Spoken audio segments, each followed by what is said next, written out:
The woman they called Baron stood in the Montana dust, holding a telegram that would shatter everything her family believed about her broken body.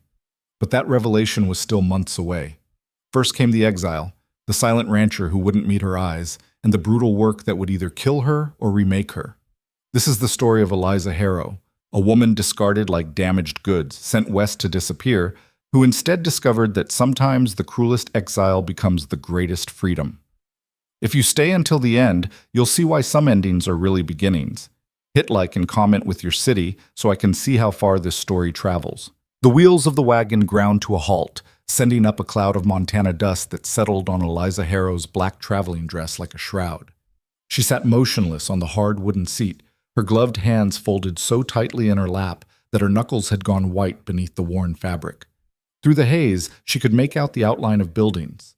A main house, a barn, several low structures she couldn't identify, all of them weathered gray by wind and sun until they seemed to have grown directly from the land itself. "This is it, ma'am," the driver said, his voice carefully neutral. He'd barely spoken to her during the 2-day journey from the train station, and Eliza suspected he'd been paid extra for his silence. People back east had a way of making arrangements like that, discreet, efficient ways of moving unwanted things from one place to another. Eliza climbed down without waiting for assistance, her boots hitting the hard-packed earth with a solid thud that seemed to echo across the empty yard. The driver handed down her single trunk without ceremony, tipped his hat, and turned the wagon around before she could find words to thank him. Not that there was anything to thank him for. He'd simply done a job, transporting cargo that happened to breathe. She stood alone in the dying light of late afternoon, surrounded by a landscape so vast and alien, it might as well have been the moon. Back in Philadelphia, she'd lived her entire 26 years within the confines of proper streets, manicured parks, and society's invisible but unbreakable boundaries. Here, the land stretched in every direction until it met the sky, and the wind moved through it like something alive and untamed. The front door of the main house opened, and a man stepped out onto the porch. Eliza had seen his photograph, of course, the image her brother had shown her with such careful casualness, as if this wasn't a transaction, as if her entire future wasn't being bartered away in a Philadelphia drawing room while she sat silent and shamed in the corner.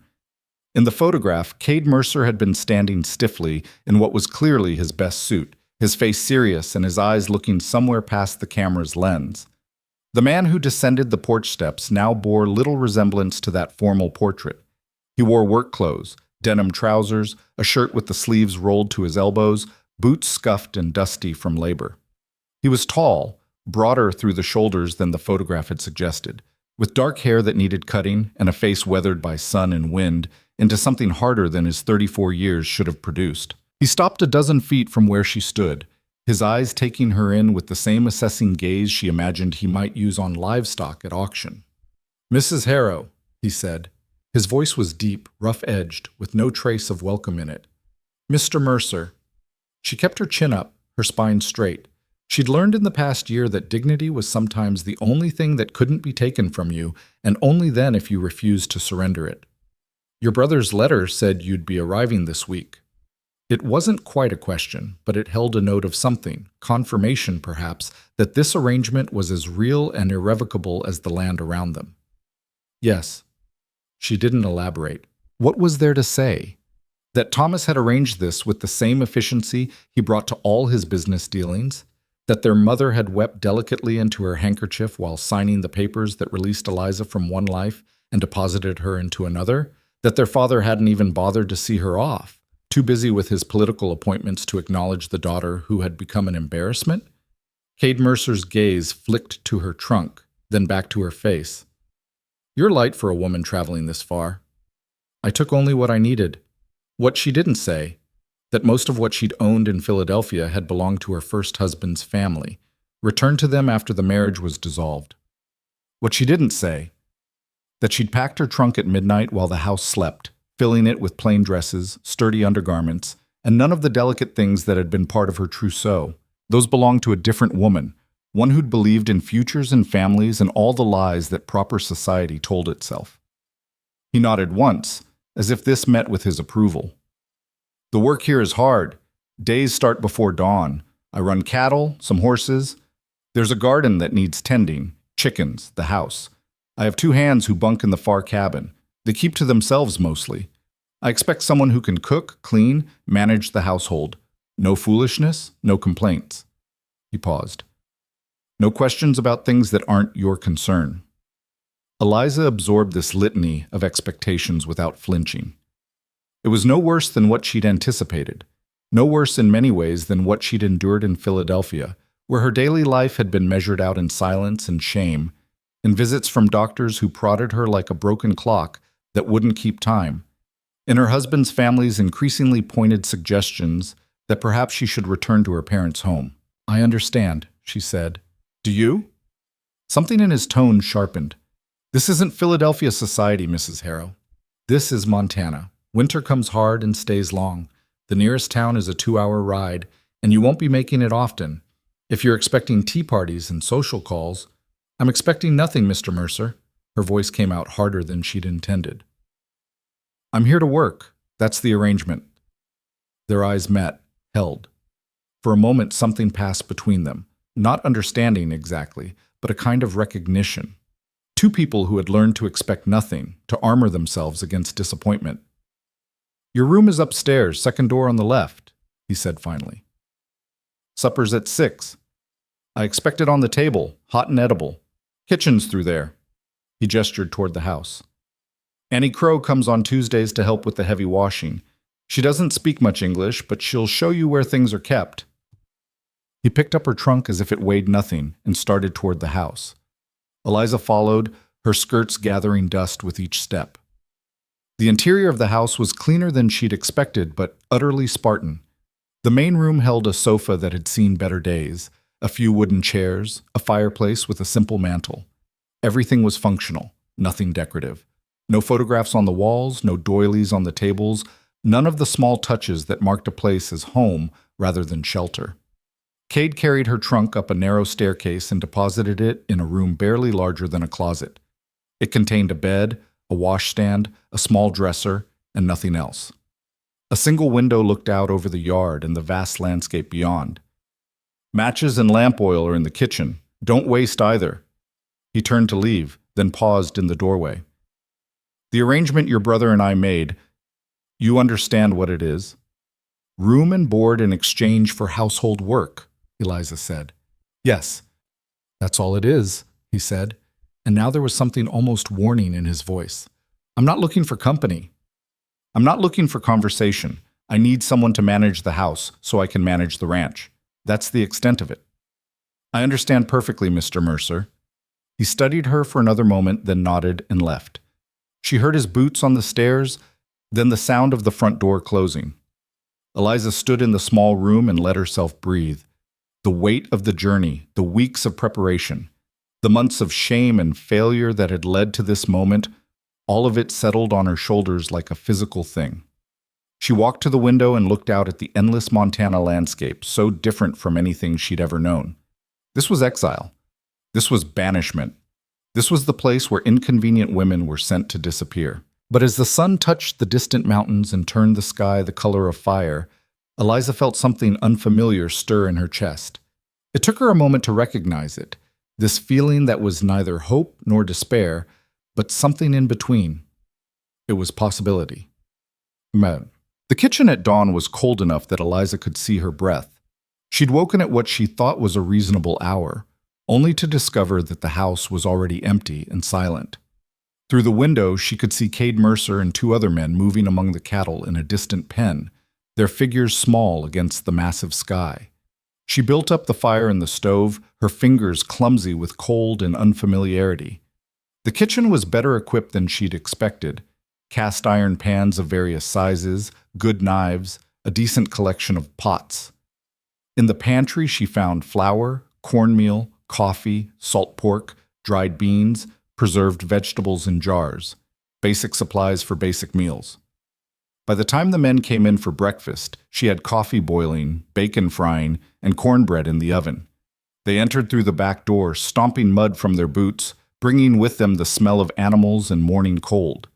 Cade introduced the other two men with minimal ceremony. "This is Jack Brennan and Tom Watts. They work for me."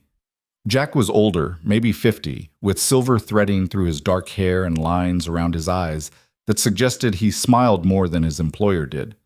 Tom was younger, barely 20, with the gangly awkwardness of someone still growing into his frame. "Ma'am," Jack said, removing his hat. Tom just nodded, his eyes sliding away from hers. They ate in silence. Eliza had set the table, poured the coffee, and then retreated to the kitchen, uncertain whether she was expected to join them or serve them or simply disappear.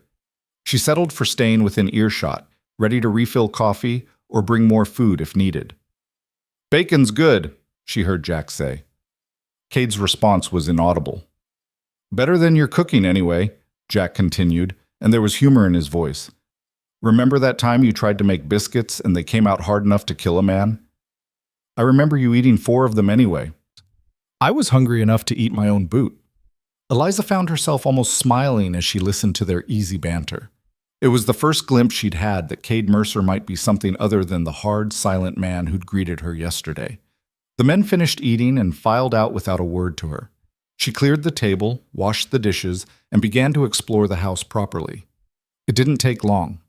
Downstairs, the main room, the kitchen, a small office that was clearly Cade's domain, and a water closet that was surprisingly modern. Upstairs, her room, a larger room that was obviously Cade's, and 2 other small rooms that were completely empty except for dust. She started cleaning in the main room, attacking the accumulated grime with a determination that had little to do with cleanliness and everything to do with the need to prove herself useful. The work was hard, physical, satisfying in a way that her previous life had never been. In Philadelphia, she'd supervised servants, planned menus, made social calls. She'd embroidered cushions and arranged flowers and performed all the delicate, useless tasks expected of a woman of her class. Here, she scrubbed floors on her hands and knees. She beat dust from curtains. She polished windows until they gleamed. And with each task, she felt something inside her begin to shift. Around noon, she made sandwiches and left them on the table with fresh coffee. The men came in, ate standing up, and left again without comment. She told herself not to expect gratitude. This was the arrangement, work in exchange for room and board. Nothing more. The afternoon passed in more cleaning, more exploration. She found the garden behind the house, overgrown and neglected but still holding a few hardy plants. The chicken coop needed mucking out. The back porch was cluttered with tools and equipment that needed organizing. She worked until her back ached and her hands were raw, until the sun was low in the sky and she realized she needed to start thinking about supper. That evening, she made stew from salt pork and preserved vegetables, biscuits that turned out better than she'd expected, and strong coffee. When the men came in, she'd set the table properly, put out butter for the biscuits, and made sure everything was hot.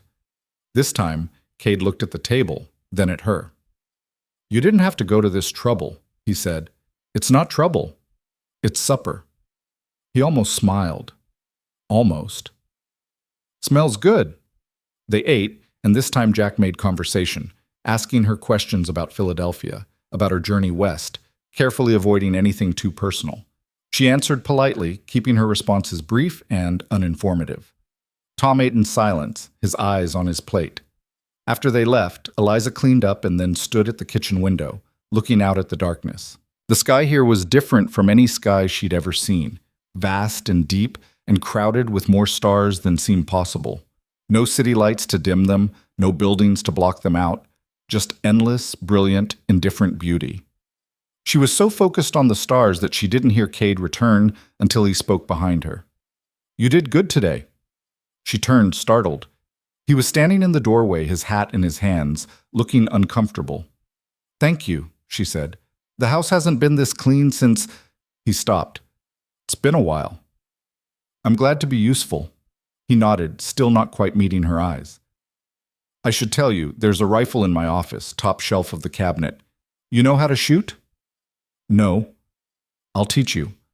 Might be times you're here alone, and there's things out here, animals mostly, but you should know how to defend yourself." It was practical, not protective, but something in his tone made her think of the empty rooms upstairs, the layers of dust, the sense that this house had once held more life than it did now. "Thank you," she said again. He turned to leave, then paused. "You don't have to call me Mr. Mercer. Kate is fine." "Eliza," she offered. He nodded once and left. She stood in the kitchen for a long time after he'd gone, feeling as though something had shifted, some invisible boundary had been acknowledged and perhaps slightly moved. The days developed a rhythm. Wake before dawn, start the fire, make coffee and breakfast. Clean while the men worked. Prepare lunch, clean more, tend the garden, feed the chickens. Make supper, serve it, clean up. Fall into bed exhausted. It was hard physical work that left her body aching and her hands roughened, but Eliza found she didn't mind. There was something honest about it, something real. Each task completed was a small victory, proof that she was capable, that she had value beyond her ability to bear children or make polite conversation. The land itself was both beautiful and brutal. Spring in Montana came late and left early, with sudden storms that could turn the landscape white in minutes. Eliza learned to read the sky, to know when to bring in the washing before the rain came, to recognize the particular quality of light that preceded a storm. She learned the rhythms of the ranch too, the constant work of maintaining fences, moving cattle, breaking horses, preparing for winter even in the midst of spring. She watched Cade and his men from the kitchen window, beginning to understand the patterns of their day, the endless cycle of tasks that kept the ranch running. Slowly, very slowly, the ranch began to respond to her efforts. The house grew cleaner, more organized. The garden, properly tended, began to produce vegetables. The chickens, given regular care and feeding, increased their egg production. Small changes, but they mattered. One morning, about 3 weeks after her arrival, Eliza went out to the chicken coop to collect eggs and found her way blocked by an enormous, mean-looking cow who'd somehow gotten out of the pasture. The animal was massive, with wickedly curved horns and small, intelligent eyes that looked at Eliza with something that seemed very much like malice. She stood very still, her basket of eggs clutched to her chest, trying to remember anything useful about cattle behavior. The cow took a step toward her, lowering its head. "Easy," Eliza said, her voice shaking. "Easy, girl." The cow snorted and pawed the ground. Eliza's mind raced. She could run for the house, but the cow was between her and the door. She could scream for help, but the men were out in the far pasture. She could, "Don't move!" Cade's voice, quiet and calm, came from somewhere to her left. She froze, not even turning her head to look at him. "That's Bessie. She's mean as a snake and twice as smart. She knows you're scared." "I am scared," Eliza admitted.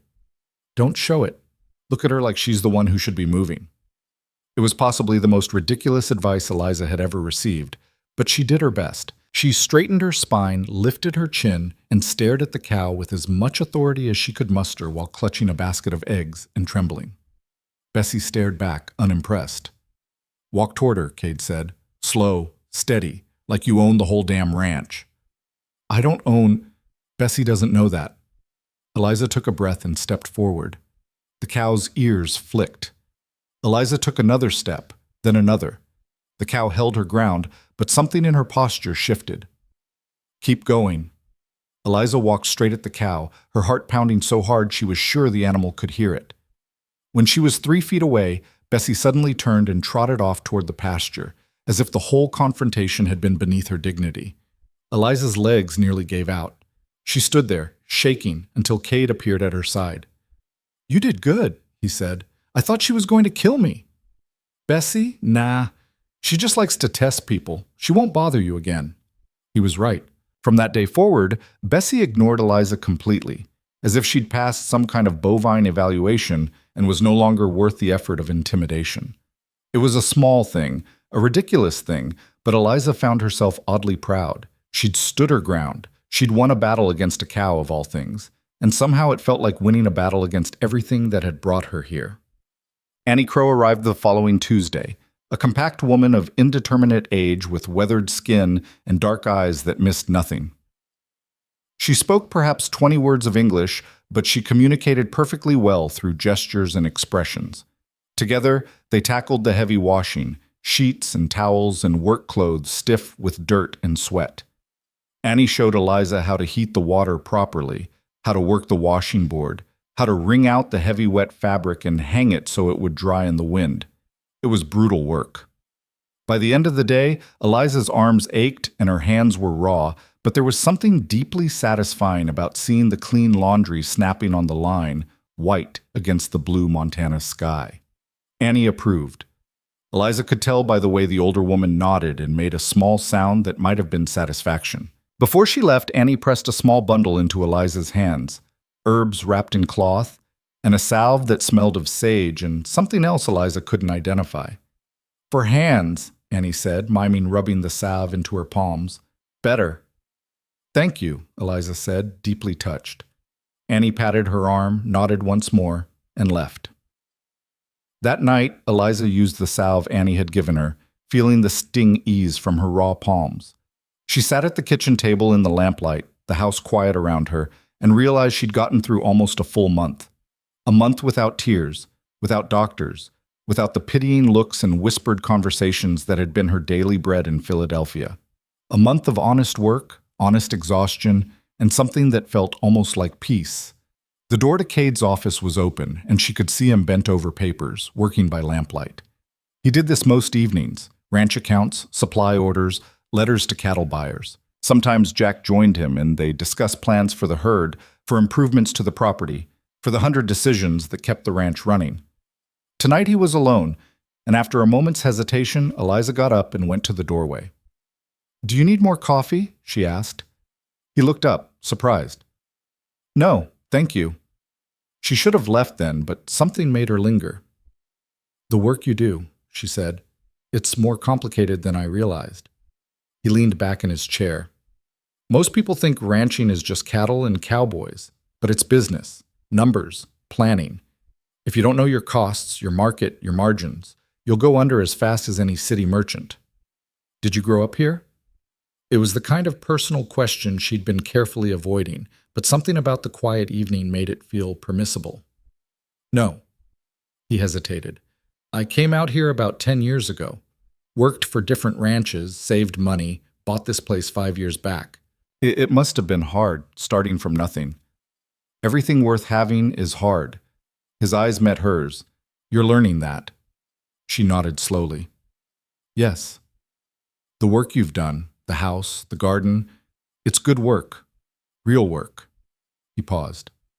"I know this isn't what you expected from life." "No," she agreed. "But perhaps what I expected wasn't particularly worth having." Something flickered in his expression. Surprise, maybe, or recognition. "Your husband," he said carefully. "Your brother mentioned—" "I'd rather not talk about that." Her voice came out sharper than she'd intended. "Fair enough." He picked up his pen again, and she understood she'd been dismissed. Back in her room, Eliza lay in bed and listened to the wind moving across the land. She thought about her former husband, James, with his weak chin and weaker character, who'd blamed her for their childless marriage as if it were a moral failing rather than a medical condition. She thought about the doctors who'd examined her like a puzzle to be solved, the humiliation of their questions, and their certainty that the fault was hers. She thought about her mother's tears, and her father's cold disappointment, her brother's efficient arrangements that had moved her across the country like an embarrassing piece of furniture. And she thought about Cade Mercer, who asked for nothing but honest work, who taught her to face down a mean cow, who seemed to understand that sometimes silence was kinder than sympathy. Sleep came eventually, and with it, dreams of endless sky. The following weeks brought a subtle shift in the household's dynamics. Cade began to linger over supper, sometimes talking with Jack about ranch business, sometimes just sitting quietly while Eliza cleaned up. He started teaching her things: how to read the weather, how to tell good hay from bad, how to handle the rifle he'd mentioned that first day. The shooting lessons were awkward at first. He'd stand behind her, adjusting her stance, guiding her arms, and both of them would be stiffly aware of the proximity, the accidental touches.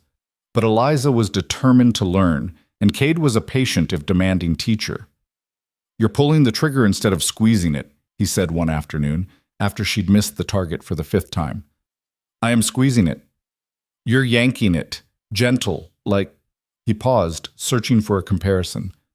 "Like picking up an egg without breaking it." She tried again, focusing on smoothness rather than force, and this time the can she'd been aiming at jumped and fell. "Better," Cade said, and there was approval in his voice that made her ridiculously pleased. They practiced until her shoulder ached from the rifle's kick and her ears rang from the shots. When they walked back to the house, the sun was setting, painting the mountains the color of fire. "Why did you agree to this arrangement?" Eliza asked suddenly. "With my brother."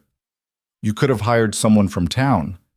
Cade was quiet for so long she thought he wouldn't answer. Then, "I had a wife. She died 3 years ago." The words fell between them like stones. "I'm sorry," Eliza said quietly. "I tried to manage the house myself after. Turns out I'm better with cattle than cooking." He glanced at her. "Your brother's letter said you needed a fresh start. So did I." "What was her name?" "Sarah." He said it carefully, like the word was fragile. "She was pregnant when she died. The baby, too." Eliza's breath caught. "I'm so sorry." "That's why the rooms upstairs are empty. I built them for—" He stopped. "Doesn't matter now." But it did matter. It explained the emptiness of the house, the way he kept everyone at a distance, the careful boundaries he'd drawn. He'd lost everything, and he'd sealed himself away from the possibility of losing anything again. They reached the house, and Cade turned to her. "I should have told you before. So you'd understand. This arrangement, it's not—" "I know," Eliza said gently. "You made that clear from the beginning." He nodded, but something in his expression suggested relief that she understood, that she wouldn't ask for more than he could give. That night, Eliza thought about Sarah Mercer, the woman whose ghost inhabited the empty rooms upstairs. She thought about what it meant to build a life and lose it, to prepare a nursery that would never hold a child. She thought about Cade, sealed away in his grief like a man buried alive. And she thought about herself, the broken woman sent away to disappear, and wondered if perhaps two broken people could exist in the same space without requiring each other to be whole. May turned to June, and the land exploded into color. Wildflowers carpeted the meadows, and the garden Eliza had coaxed back to life began producing in earnest. She learned to make preserves, to smoke meat, to bake bread in the temperamental oven that required constant attention and a light touch. She learned the names of the horses. Dancer, the temperamental mare who'd thrown every ranch hand at least once. Old Red, the reliable gelding who could be counted on to bring a drunk cowboy home. Star, the young stallion Cade was breaking to saddle. She learned which cows were pregnant, which ones were mean, which ones would wander given half a chance. The work never ended, but Eliza found she didn't mind. Each task completed was a small victory. Each skill mastered a form of freedom. In Philadelphia, she'd been useless, decorative, a failure at the only job that mattered. Here, she was necessary. The ranch needed her, and that mattering gave her days structure and purpose. One afternoon, while Eliza was in the garden pulling weeds, she heard shouting from the barn. She stood, alarmed, and saw Tom running toward the house. "Mrs. Harrow, need you in the barn." She dropped her tools and ran. Inside the barn, she found Cade and Jack bent over something in one of the stalls. As she got closer, she realized it was Star, the young stallion, and he was down on his side, thrashing weakly. "What happened?" "Colic," Cade said, his voice tight. "Bad. We've been walking him, trying to get him to pass it, but he's getting worse." Eliza knew almost nothing about horses, but she could see the animal was in distress. His sides were heaving, his eyes rolling with pain. "What can I do?" "Hot water, clean towels, and—" Cade looked at her, his expression grim. "If this doesn't work, I'll have to put him down. I might need you to hold the lantern." She nodded and ran for the house. By the time she returned with supplies, Star was in worse shape. Cade had gotten him to his feet and was forcing him to walk, despite the horse's obvious agony. The next hours were a nightmare of pain and effort. Cade massaged the horse's belly, forced him to walk, tried every remedy he knew while Jack assisted and Tom fetched supplies. Eliza held lanterns, brought fresh water, did whatever was asked of her, and watched Cade work with single-minded determination to save the animal. It was nearly midnight when Star finally passed the obstruction and began to improve. The relief in the barn was palpable. Cade stood there, covered in sweat and dirt, his hand on the horse's neck, and Eliza saw his shoulders shake with something that might have been exhaustion or emotion or both. "He'll make it," Jack said quietly. "Thanks to you." Cade nodded, but didn't speak. Later, after Jack and Tom had gone to their bunks and Star was resting comfortably, Eliza and Cade walked back to the house through the darkness. "Thank you," he said, "for your help. I didn't do much." "You didn't panic. You didn't complain. You did what needed doing." He glanced at her. "That's more than most people manage." They reached the porch, but neither of them moved to go inside. "Why did it matter so much?" Eliza asked. "It's just a horse. You have others." "It's not—" He stopped, struggling with words. "When Sarah died, I couldn't save her. Couldn't save the baby. Couldn't do a damn thing except watch them slip away. Star, I could save. Does that make sense?" "Yes," Eliza said softly. "It makes perfect sense." They stood in the darkness, two people shaped by loss, and something passed between them that was deeper than words, an understanding that some wounds never fully heal, but that maybe, with time and work and stubbornness, you could learn to carry them. Summer deepened, and with it came a new ease between Eliza and Cade. He still kept his distance, still maintained the careful boundaries of their arrangement, but the conversations grew longer, more personal. He told her about his childhood in Illinois, about coming west after his parents died, about the dream of owning land, of building something that would last. She told him about Philadelphia, about the suffocating weight of society's expectations, about the slow death of her marriage under the burden of disappointed hopes. She didn't tell him everything. Some shames were still too fresh. But she told him enough that he began to understand what had brought her to Montana, what she'd been running from. They worked together more often now. She'd help him with the ranch accounts, having discovered she had a head for figures. He'd help her with heavy tasks around the house, moving furniture, repairing the chicken coop, fixing the pump that supplied the kitchen's water. Jack noticed the change and approved. "Good to see the house coming alive again," he told Eliza one afternoon. "Good to see Cade coming alive again, too." "I'm just keeping house," Eliza protested. "Sure you are," Jack grinned. "And I'm just a cowboy." But it was Dancer, the temperamental mare, who truly marked the shift in Eliza's place on the ranch. Dancer had a reputation. She was beautiful, a dappled gray with intelligent eyes and perfect conformation, but she was mean, unpredictable, and had sent every man on the ranch to the dirt at least once. Cade kept her because she was valuable for breeding, but he'd long since given up trying to ride her. Eliza had been watching Dancer for weeks, fascinated by the mare's spirit, her refusal to be broken or bullied. One morning, acting on impulse, she went to the pasture with an apple and approached the fence. Dancer watched her suspiciously, ears back. "I'm not going to try to ride you," Eliza said quietly. "I just thought you might like this." She held out the apple. Dancer's ears flicked forward, then back. After a long moment, the mare approached and delicately took the apple, her lips soft against Eliza's palm. "Good girl," Eliza murmured. She did this every morning for a week, just bringing an apple, talking softly, asking nothing. By the end of the week, Dancer would come to the fence when she saw Eliza approaching. Cade noticed, of course. "You're wasting apples on that horse." "Maybe."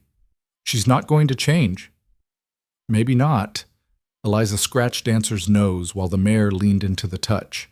"But she likes the apples anyway." Another week passed, and Eliza began spending more time with Dancer, grooming her over the fence, talking to her, just being present without demands. The mare slowly relaxed, began to seek out Eliza's attention. One afternoon, Eliza climbed into the pasture. Cade, working nearby, straightened up immediately. "Eliza, it's fine," she said, not looking away from Dancer. The mare was watching her, uncertain but not hostile. Eliza approached slowly, her hand out, talking in the same quiet voice she'd been using for weeks. Dancer allowed her to come close, allowed her to run her hand down the mare's neck, down her shoulder, along her side. "That's amazing," Cade said quietly. He'd come to the fence but made no move to enter the pasture. "She won't let anyone touch her." "She will if you don't try to force her." Eliza continued stroking the mare's coat. She just needed someone to see her as more than a problem to be solved. The words hung in the air between them, and Eliza realized they were talking about more than horses. Cade's eyes met hers across the pasture. "Eliza, But whatever he'd been about to say was interrupted by Tom running toward them, shouting about a fence down in the south pasture and cattle escaping. The moment broke, and Cade turned away, already moving toward the problem. Eliza stayed with Dancer, her hand on the mare's warm neck, her heart beating faster than a simple conversation about horses should warrant. Something was shifting, something she wasn't sure she was ready to name.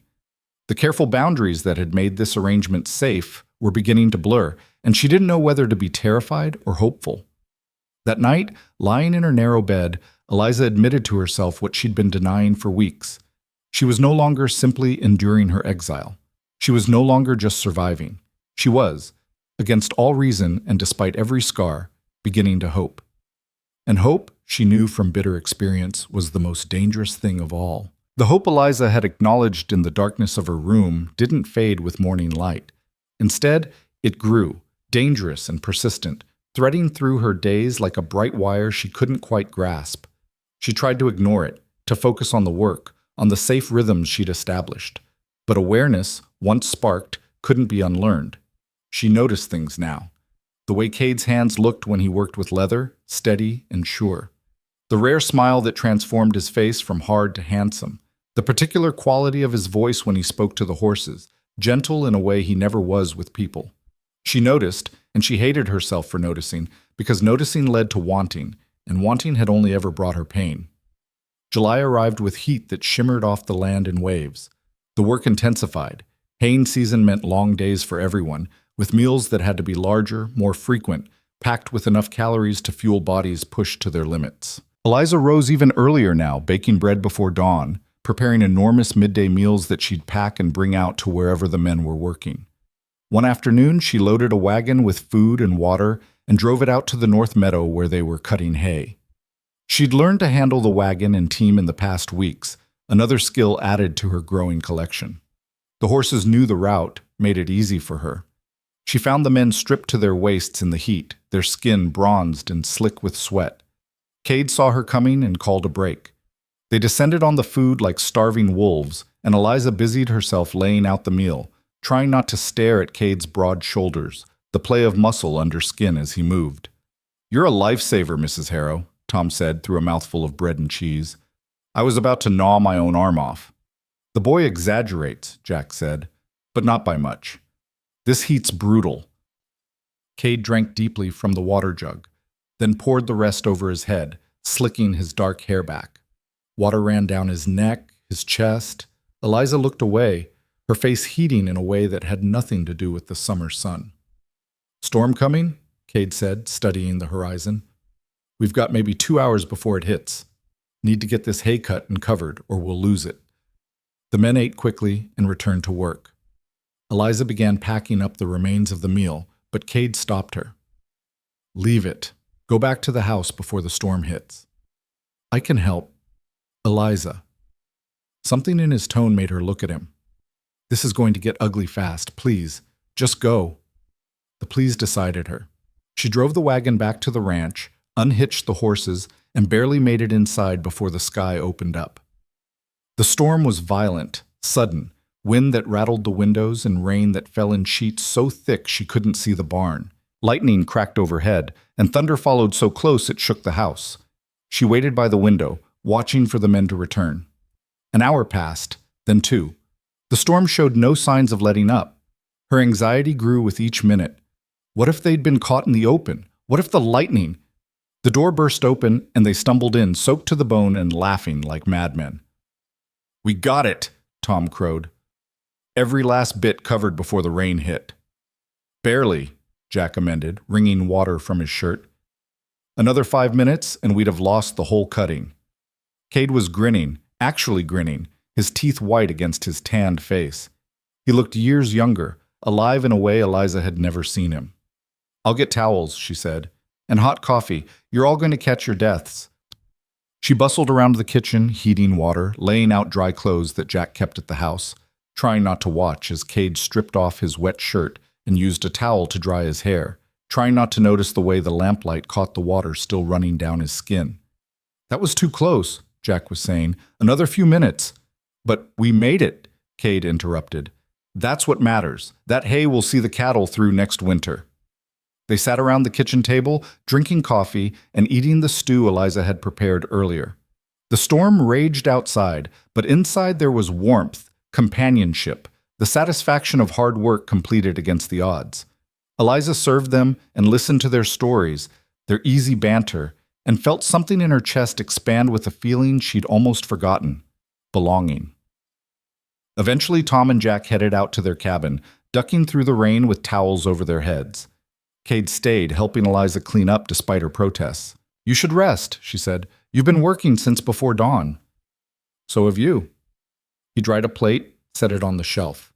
"Eliza, about what I said earlier, please, I don't say that word often." "I noticed. I meant it. I was worried about you out there in the storm." She turned to look at him, this man who'd been so careful to maintain distance, who was now standing in her kitchen looking at her with an expression she couldn't quite read. "I was worried about you too," she admitted quietly. The air between them changed, charged like the atmosphere before lightning strikes. Cade set down the towel he'd been holding and took a step toward her. Then another. Eliza's heart hammered against her ribs. "We should talk," he said, his voice rough. "About this arrangement." "What about it?" "It's not working." The words hit her like a physical blow. She'd known this was coming, known she'd let herself hope for too much. "I see. When do you want me to leave?" "Leave?" He looked genuinely confused. "Eliza, no, that's not... I don't want you to leave. I want..." He stopped, struggling with words. "I want to change the terms." "Change them how?" He reached out slowly and took her hand. His palm was calloused, warm, and his touch sent electricity up her arm. "I told myself this was just an arrangement, room and board for honest work, no complications. That was safer, easier, but I..." He met her eyes. "You're not just keeping house anymore. You're part of this place now, part of what makes it work, what makes it a home instead of just buildings and land." "Cade, let me finish. Please." There was that word again. "I know what brought you here. Your brother's letter explained enough, and I can guess the rest.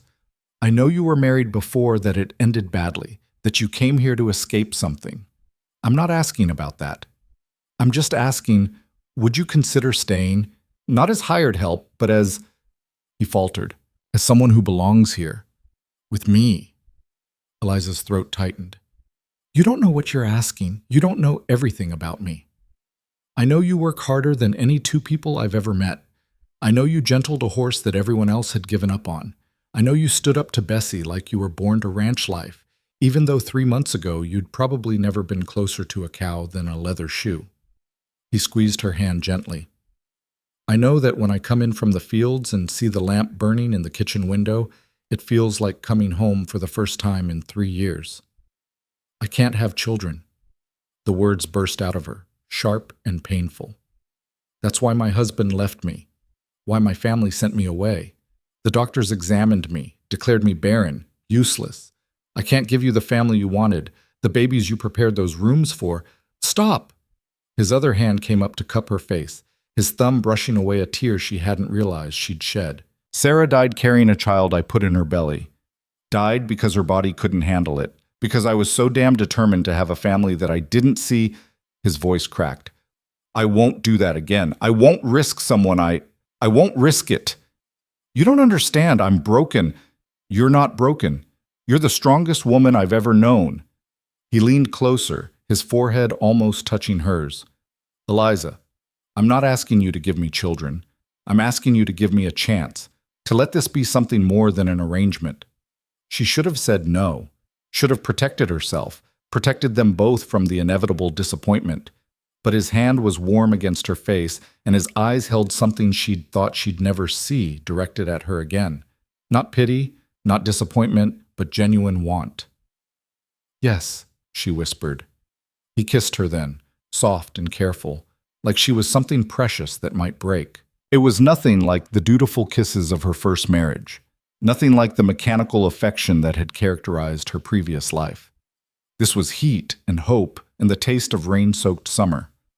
When they finally pulled apart, both of them were breathing hard. "I don't know how to do this," Eliza admitted. "How to trust this."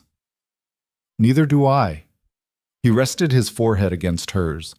But maybe we can figure it out together. Outside, the storm began to ease, the thunder moving off into the distance.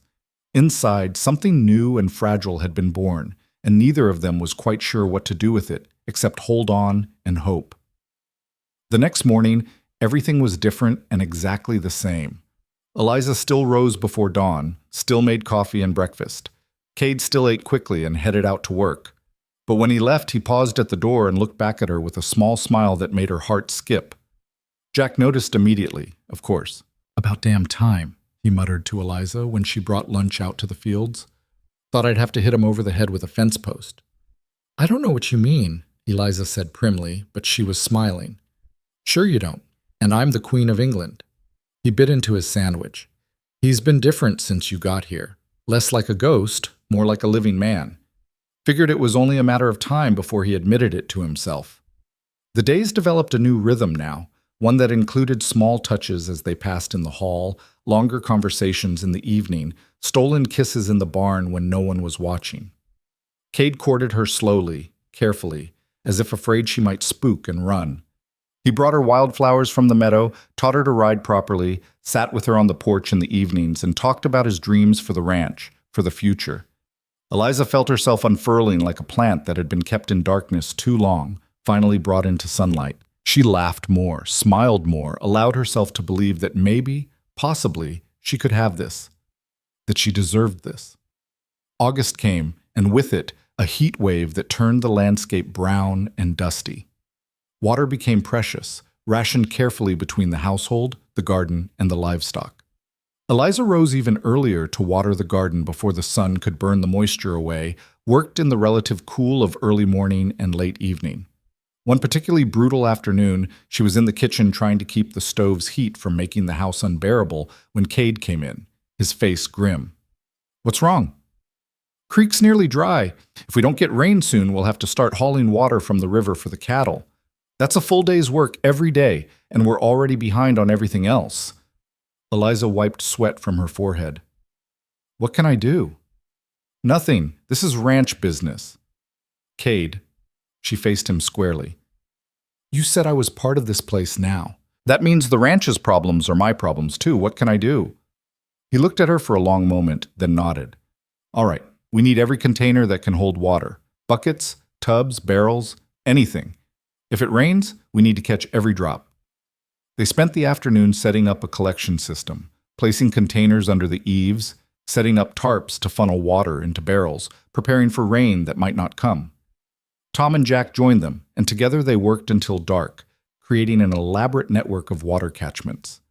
That night, Eliza lay in bed listening to the dry wind rattle the windows and prayed to a deity she wasn't sure she believed in anymore for rain. Just a little rain. Enough to ease the cattle's thirst, to save the garden she'd worked so hard to nurture, to prove that this place could sustain them.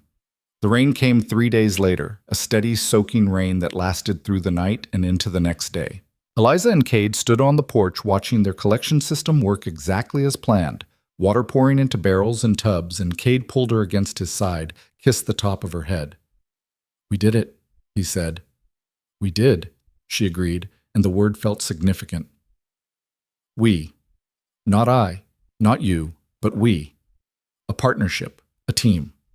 The break in the heat brought a new energy to the ranch. The cattle had water, the garden revived, and the men threw themselves back into preparations for winter with renewed vigor. Eliza preserved vegetables, put up fruit, made jam and pickles and everything else she could think of to see them through the coming cold months. She was in the kitchen one morning, elbow deep in bread dough, when a wave of dizziness hit her so hard she had to grab the counter to stay upright. She stood very still, waiting for it to pass, then shook her head and went back to kneading.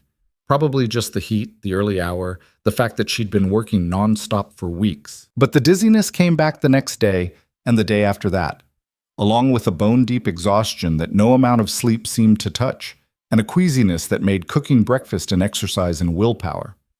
Eliza told herself it was nothing. The heat, the work, maybe a summer illness. She told herself this even as she began to notice other changes. Her breast tender, her body feeling different in ways she couldn't quite articulate. She told herself this right up until the morning she woke up, ran to the basin, and was violently sick. She sat on the floor afterward, her hand pressed to her mouth, her mind racing. It wasn't possible. The doctors had been certain, unanimous in their diagnosis. Barren, they'd said, unable to conceive, a failure as a woman. But her body was telling her something different, speaking in a language she'd learned to recognize during her brief marriage, the language of pregnancy. Terror and hope warred in her chest. She couldn't be pregnant. The doctors had said it was impossible. But if she was, if this was real, what would it mean? For her, for Cade, for the fragile new relationship they were building? And what if she was wrong? What if this was just illness, just her body playing a cruel trick, raising hopes that would be crushed again? She told no one. Not yet. Not until she was sure. She went through her days in a daze of fear and secret hope, watching for more signs, counting days, trying to calculate possibilities. The nausea continued, worse in the mornings, but present throughout the day. The exhaustion deepened. Her body felt foreign, changing in subtle ways that only she noticed. 3 weeks passed in this uncertain state. 3 weeks of waking each morning and checking for blood, of feeling equal parts relief and disappointment when none came. 3 weeks of watching Cade across the dinner table and wondering how to tell him, what to tell him, whether to tell him at all until she was absolutely certain. The certainty came one evening in late September when she was alone in the house and felt something flutter in her belly, a sensation so light and strange it might have been imagination, except that it came again and again. Movement, life. She sat down hard on the nearest chair, her hand pressed to her stomach, tears streaming down her face. She was pregnant. Impossibly, miraculously, terrifyingly pregnant. And unless she was very wrong about the timing, she was carrying twins. The realization hit her like a lightning strike. Twins. 2 babies. 2 lives growing inside the body that had been declared useless, broken, barren. She didn't hear Cade come in, didn't realize he was there until he was kneeling in front of her, his hands on her knees, his face creased with worry. "Eliza, what's wrong? Are you hurt?" She looked at him through her tears, this man who'd given her a second chance at life without even realizing it, and knew she had to tell him, had to trust him with this impossible, wonderful, terrifying truth. "I'm pregnant," she said, and her voice shook on the words. "The doctor said I couldn't. They were certain, but I am. I'm pregnant, Cade. I think it's twins." He went very still, his hands tightening on her knees. For a moment his face was completely blank, and Eliza's heart sank. He didn't want this. He'd said he didn't want to risk someone the way he'd risked Sarah. He was going to... Twins? His voice came out strangled. "You're sure?" "I'm sure I'm pregnant. The twins, I can't be certain yet, but I feel like I just know. Somehow." She grabbed his hands. "Cade, I'm sorry. I know you said you didn't want..." "Sorry?" He looked at her like she'd lost her mind. "Eliza, you're apologizing for a miracle. You said you wouldn't risk. I said I wouldn't force it, wouldn't push for children if it meant risking you." His hands came up to frame her face. "But this? If this is happening naturally, if your body is strong enough..." His voice cracked. "This is a gift, a terrifying, overwhelming, perfect gift. You're not angry?" "Angry?" He laughed, though it sounded more like a sob. "I'm scared out of my mind. I'm terrified something will go wrong, that I'll lose you the way I lost Sarah. But angry? Eliza, I'm..." He pulled her into his arms, held her so tightly she could barely breathe. "I'm happier than I have any right to be." They held each other as the last light faded from the sky. 2 people who'd both lost so much, now facing the possibility of gaining everything. Finally, Cade pulled back enough to look at her. "We need to get you to a doctor. Make sure everything's... We need to be careful. You can't work so hard anymore. Can't..." "Cade." She put her hand over his mouth. "I'm pregnant, not dying. Women have been doing this since the beginning of time. Not you. You're... This is different." She understood what he wasn't saying. "You're precious. You're mine. I can't lose you." "I'll be careful," she promised. But I won't stop living my life, won't stop working. That's not good for me or the babies. Babies? He said it like he was testing the word, trying to make it real. Twins. Maybe. I could be wrong. You're not wrong. His hand settled over her still flat stomach, warm and possessive. You're never wrong about the important things. That night, lying in her bed, their bed now, the boundaries fully dissolved, Eliza felt Cade's hand resting on her belly and allowed herself to fully feel the joy she'd been afraid to embrace. She was going to have a baby. 2 babies. The woman declared barren was carrying twins.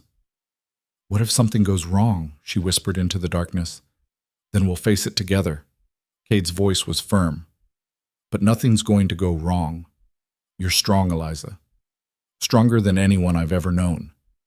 The doctors said, the doctors were wrong about you being barren. Maybe they were wrong about other things too. She wanted to believe him, wanted to have his faith, his certainty. But fear lived in her bones now, carved there by months of failure and disappointment and shame. I'm scared, she admitted. So am I. He pulled her closer. But we'll be scared together. And when these babies come, because they will come, healthy and strong, we'll face that together too. The next morning, Kate announced to Jack and Tom that Eliza was pregnant and that anyone who let her lift anything heavier than a coffee pot would answer to him. Jack whooped and clapped Kate on the back. Tom blushed and stammered congratulations. And Eliza stood in the kitchen, overwhelmed by their genuine joy, by the sudden sense that she'd been folded into something larger than herself, a family, a community, a home. Annie Crow, when she arrived the following Tuesday, took one look at Eliza and knew.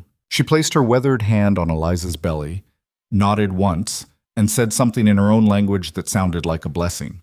Then she proceeded to take over all the heavy work, shooing Eliza away whenever she tried to help with the washing or lifting. The pregnancy advanced, and with it came changes that Eliza documented with wonder and fear. Her belly swelled, unmistakable now.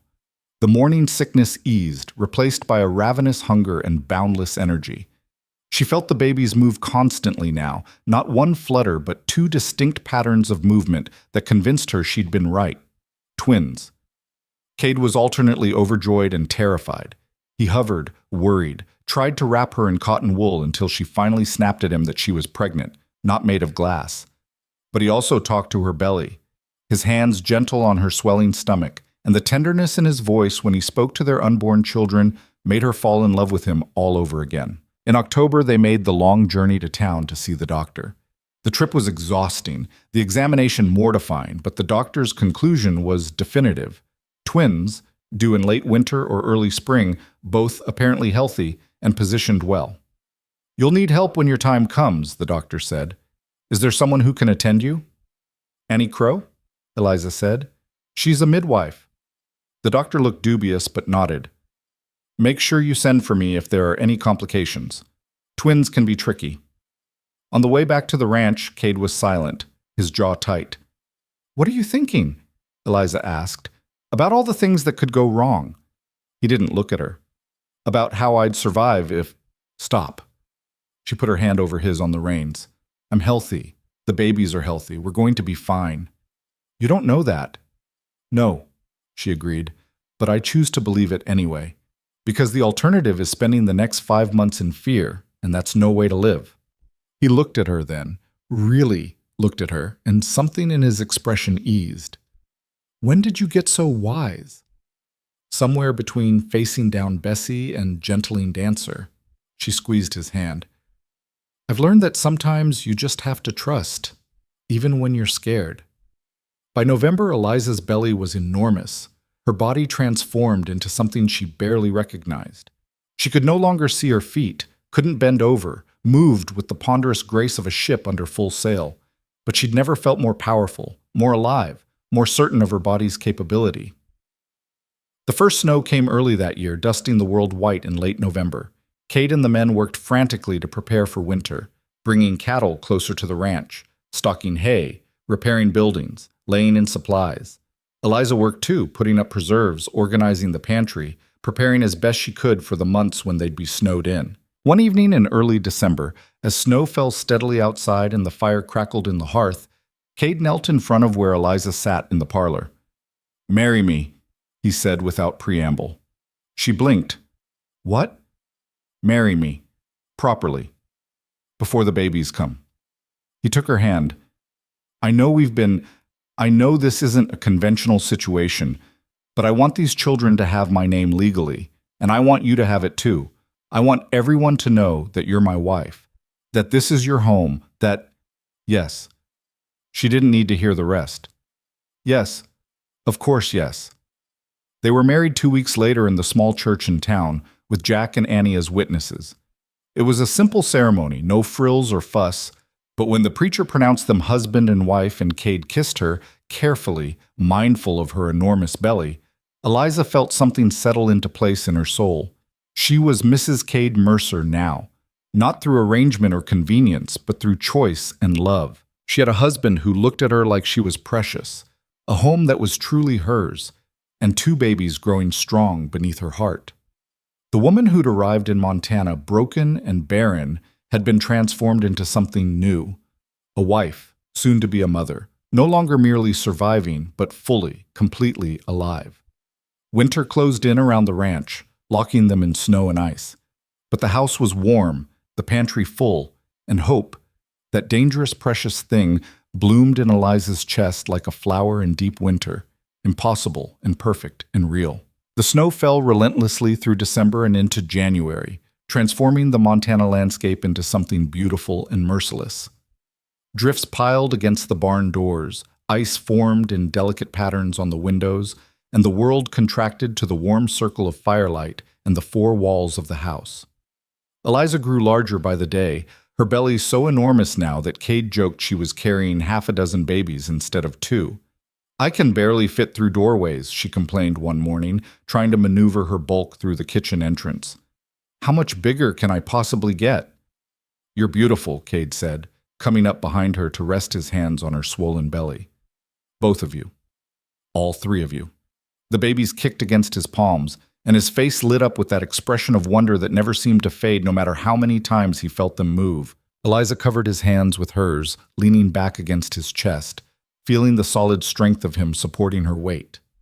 "I'm scared," she admitted quietly.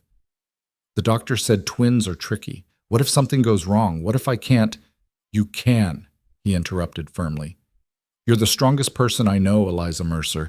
You faced down my worst cow, gentled my meanest horse, and survived a Montana winter while growing 2 whole human beings. You can do this."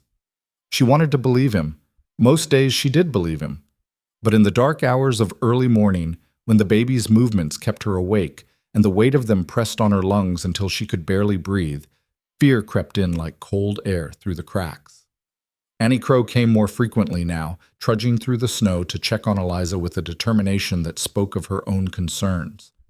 She would place her weathered hands on Eliza's belly, feel the position of the babies, and nod with satisfaction. But she also began leaving supplies at the house: herbs and tinctures, clean cloths, mysterious bundles that she stored in the kitchen with instructions in her limited English. "For when time comes," she said one afternoon, patting Eliza's hand, "babies come soon." "How soon?" Eliza asked, her heart jumping. Annie shrugged. "When ready. Maybe 2 weeks, maybe 4. Babies know." The waiting was its own kind of torture. Every twinge, every pain, every strange sensation sent Eliza's mind racing. Was this labor? Was it starting? She tried to remember everything the doctor had told her, everything Annie had explained in her halting English, but the information seemed to slip away when she reached for it, leaving only a vague sense of instructions she couldn't quite recall. Cade was worse. He barely left her side, watching her with the intensity of a man waiting for disaster to strike. Jack and Tom took over most of the ranch work, freeing Cade to hover and fuss and drive Eliza half mad with his constant concern. "I'm going to the barn," she announced one morning in late January, "just to see Dancer. I need to move, Cade. I can't spend another day sitting in this house." "It's too cold. I'll wear a coat. I'll be fine." She met his eyes, her tone brooking no argument. "I'm going." He helped her into her coat, which barely closed over her belly now, and walked with her to the barn. Dancer whinnied when she saw Eliza, pressing her nose against the stall door in greeting. Eliza stroked the mare's soft muzzle, feeling some of the tension ease from her shoulders. I'm going to have babies soon, she told the horse. 2 of them. Can you believe that? Me, the woman they said was broken. Dancer snuffled at her belly, ears pricked forward with interest. Eliza laughed, the sound surprising herself. You understand, don't you? You were supposed to be too mean, too difficult, too broken to be any good, but you just needed someone to see you differently. She rested her forehead against Dancer's neck. I hope I can be that for my children. Someone who sees them clearly, who doesn't try to force them into shapes they were never meant to hold. You will be, Cade said from behind her. She'd almost forgotten he was there. You already are. The pain started 2 nights later, low and grinding, like a fist squeezing her lower back. Eliza woke from restless sleep, her hand going instinctively to her belly. The babies were quiet, eerily so after weeks of constant movement. She lay still, breathing through the pain, wondering if this was it or just another false alarm. The pain came again 20 minutes later, then again. By the 4th contraction, Eliza knew this was real. Labor had begun. She tried to get up quietly, not wanting to wake Cade yet, but he was alert instantly. Eliza, what's wrong? Nothing's wrong. She breathed through another contraction. I think it's time. He was out of bed in seconds, pulling on clothes, his movements jerky with panic. I'll get Annie and the doctor. I'll ride to town. Cade, she grabbed his arm. It's the middle of the night. There's a storm coming. You can't ride to town in this. I'll manage. You'll die trying, and then where will I be? She squeezed his arm. Get Annie. She's only 2 miles away. Then come back to me. We'll manage this together, the way we manage everything. He looked torn, terrified, but finally nodded. Don't do anything until I get back. Despite the pain and fear, Eliza almost laughed. I'll do my best to keep these babies inside until you return. He kissed her hard, then ran. She heard him thundering down the stairs, the front door slamming, hoofbeats fading into the night. Then there was only silence and the sound of her own labored breathing. The contractions intensified, coming closer together. Eliza paced the bedroom, one hand braced against the wall, the other pressed to her belly. She'd prepared for this, had clean linens laid out, water heating on the stove, all of Annie's supplies organized and ready. But knowing what to do and actually doing it while her body tried to tear itself apart were 2 very different things.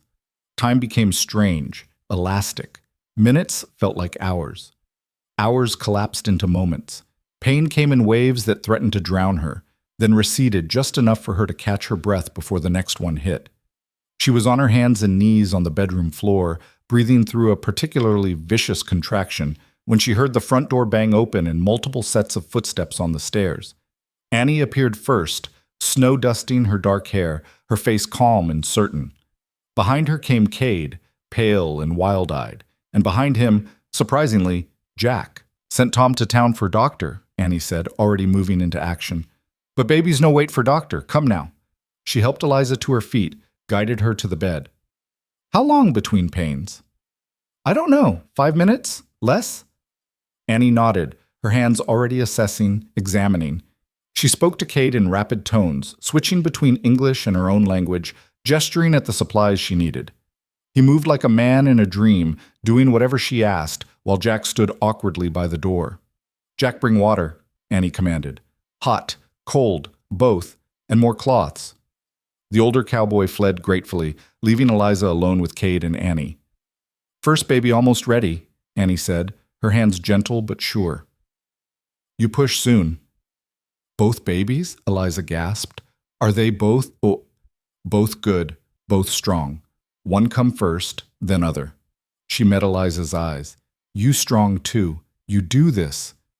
The next hours were a blur of pain and effort and fear so sharp it tasted like metal in her mouth. Annie coached her through each contraction, her voice steady and calm, while Cade held her hand and murmured encouragement that Eliza barely heard over the roaring in her ears. She'd thought she understood pain, thought the ache of hard work, the sting of rope-burned hands, the throb of bruised muscles had prepared her. But this was something else entirely. A pain so consuming it erased everything else, left room for nothing but the primitive drive to push, to bear down, to bring these babies into the world no matter what it cost her. Push now, Annie commanded, and Eliza pushed, her whole body straining with the effort, again and again until she was sure she would break, until a baby's cry split the air, high and indignant and absolutely perfect. Boy, Annie announced, wrapping the squalling infant in clean cloth. Strong boy. Good lungs. She handed the baby to Jack, who'd returned at some point, and immediately turned her attention back to Eliza. Other baby come now, soon. You rest between pains. Eliza barely had time to process that she had a son. A son! Before the contractions started again. Just as fierce, just as relentless. Her body had no more to give, but somehow she found the strength anyway, reaching deep into reserves she didn't know she possessed. The second birth was faster, but no less brutal. Eliza pushed with everything she had left, past exhaustion, past pain, past fear, until finally, another cry joined the first. Girl, Annie said, and there was satisfaction in her voice. 2 babies, boy and girl, both perfect.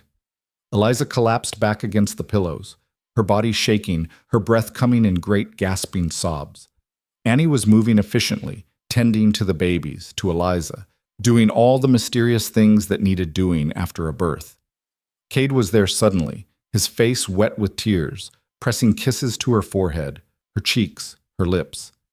You did it, he kept saying. You did it, Eliza. They're perfect. You're perfect. The babies, she managed. Let me see them.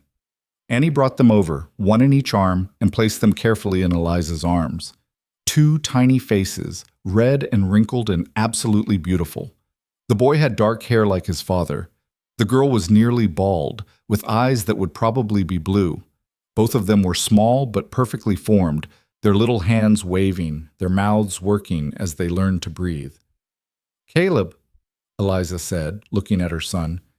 And Nolan. She looked at her daughter. The names felt right, solid, real. Caleb and Nolan Mercer. Nolan, Cade asked, his voice thick with emotion. It means champion. She's going to need to be a champion, being born a girl in this world. Eliza touched her daughter's tiny hand, and Nolan's fingers wrapped around hers with surprising strength. But she will be. I'll make sure of it. Annie finished her work and stepped back, nodding with satisfaction. Good babies. Good mother. All healthy. She looked at Cade. You lucky man.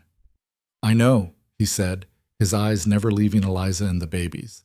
The storm that had been threatening broke just after dawn, howling around the house with fury. But inside, wrapped in blankets with her newborn children in her arms and her husband at her side, Eliza felt nothing but peace. Tom returned 2 days later with the doctor, who examined Eliza and the babies and pronounced them all remarkably healthy. I've never seen twins born so easily, he admitted. No complications, both babies a good weight. You're a lucky woman, Mrs. Mercer. Lucky. Eliza almost laughed. There was nothing lucky about it. It was strength, stubbornness, and the refusal to let the world's expectations dictate her reality. But she simply smiled and thanked the doctor for coming. The first weeks with the twins were a chaos of feeding and changing and trying to sleep in the brief moments when both babies were quiet. Eliza's body ached, her breasts were sore, and she'd never been so exhausted in her life. But when she looked at Caleb and Nolan, when she felt their tiny bodies warm against hers, when she heard their baby cries and saw their unfocused eyes trying to make sense of the world, she felt a fierce joy that made every moment of pain worth it. Cade was transformed by fatherhood. He held the babies with awkward tenderness, learning to change diapers and help with feedings, pacing the floor at night with a squalling infant while Eliza tended to the other.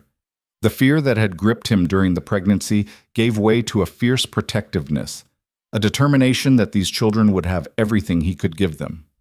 Jack and Tom became honorary uncles, stopping by daily to admire the babies and help with ranch work that Cade couldn't manage while spending every spare moment with his new family. Annie came weekly, checking on Eliza's recovery, bringing mysterious teas and tinctures that eased the aches and helped with milk production. February melted into March, and the world began to thaw. The babies grew, their features becoming more defined, their eyes focusing, their little personalities emerging. Caleb was serious, watchful, rarely crying unless truly distressed. Nolan was fierce from the start, demanding what she wanted when she wanted it, her cries lusty and indignant when her needs weren't immediately met. "She's going to be trouble," Cade said one evening, watching Nolan nurse with single-minded determination while Caleb slept peacefully in his cradle. "She's going to be magnificent," Eliza corrected, "just like her mother." He laughed and kissed her temple. "Just like her mother," he agreed. By April, Eliza was back on her feet, her body healing, her strength returning. She strapped the babies to her in slings Annie had shown her how to make and went about her work, cooking and cleaning with one or both children against her chest. The rhythm of the ranch reasserted itself, but transformed now by the presence of two new lives. The house that had been so empty, so silent, now rang with baby cries and lullabies and the constant activity of caring for twins. The rooms upstairs that Cade had prepared years ago for children who never came were finally filled, furnished with cradles and blankets and all the small necessities of infant life. One morning in late April, Eliza carried the babies out to the pasture to see Dancer.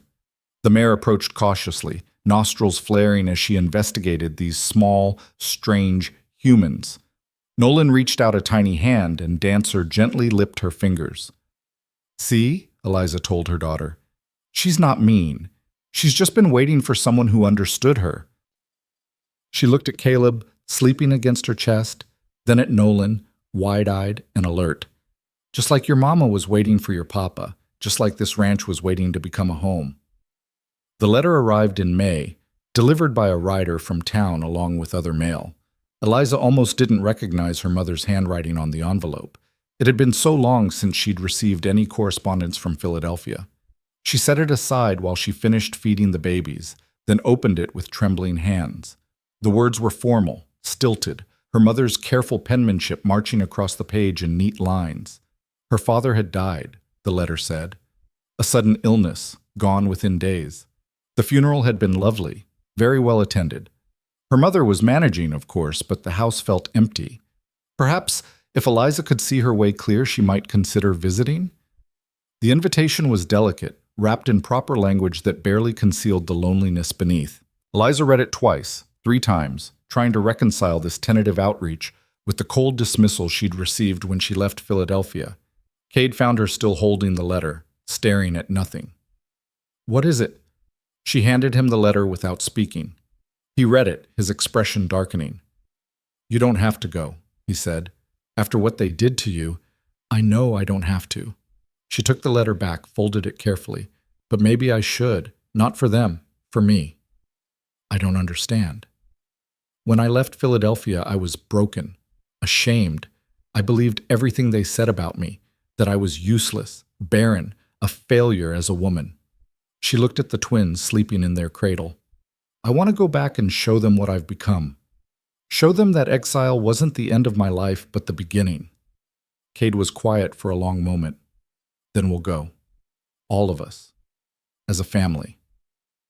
The journey east took weeks, traveling with 2 infants across the country by train and wagon. It was exhausting, difficult, and at times Eliza wondered if she'd lost her mind to attempt it. But when they finally arrived in Philadelphia, when the hired carriage pulled up in front of her family's brownstone, she felt a strange calm settle over her. She'd left this place in disgrace, sent away like shameful refuse. She was returning as a wife, a mother, a woman who'd built a life with her own hands. Her mother answered the door herself, no longer keeping the staff they'd once employed. She'd aged, her face thinner, her hair more gray. When she saw Eliza, something flickered in her expression, surprise, perhaps, or regret. "Eliza, you came." "Mother." Eliza stepped inside, Caleb in her arms while Cade carried Nolan. "This is my husband, Cade, and these are your grandchildren, Caleb and Nolan." Her mother's eyes widened, moved from Eliza's face to the babies and back again. "But the doctors said—" "The doctors were wrong." Eliza's voice was firm, certain. "About many things." They stood in the entrance hall, this reunion neither warm nor cold, but something suspended between, waiting to see what shape it would take. Finally, her mother gestured toward the parlor. "Please, come in. I'll have tea brought." The house felt smaller than Eliza remembered, darker, more cramped. Or perhaps it was just that she'd grown accustomed to Montana's endless sky, to space and light and air. They sat in the formal parlor where Eliza had once spent hours doing embroidery and entertaining callers, and it all felt like a play she'd once acted in but could no longer remember the lines to.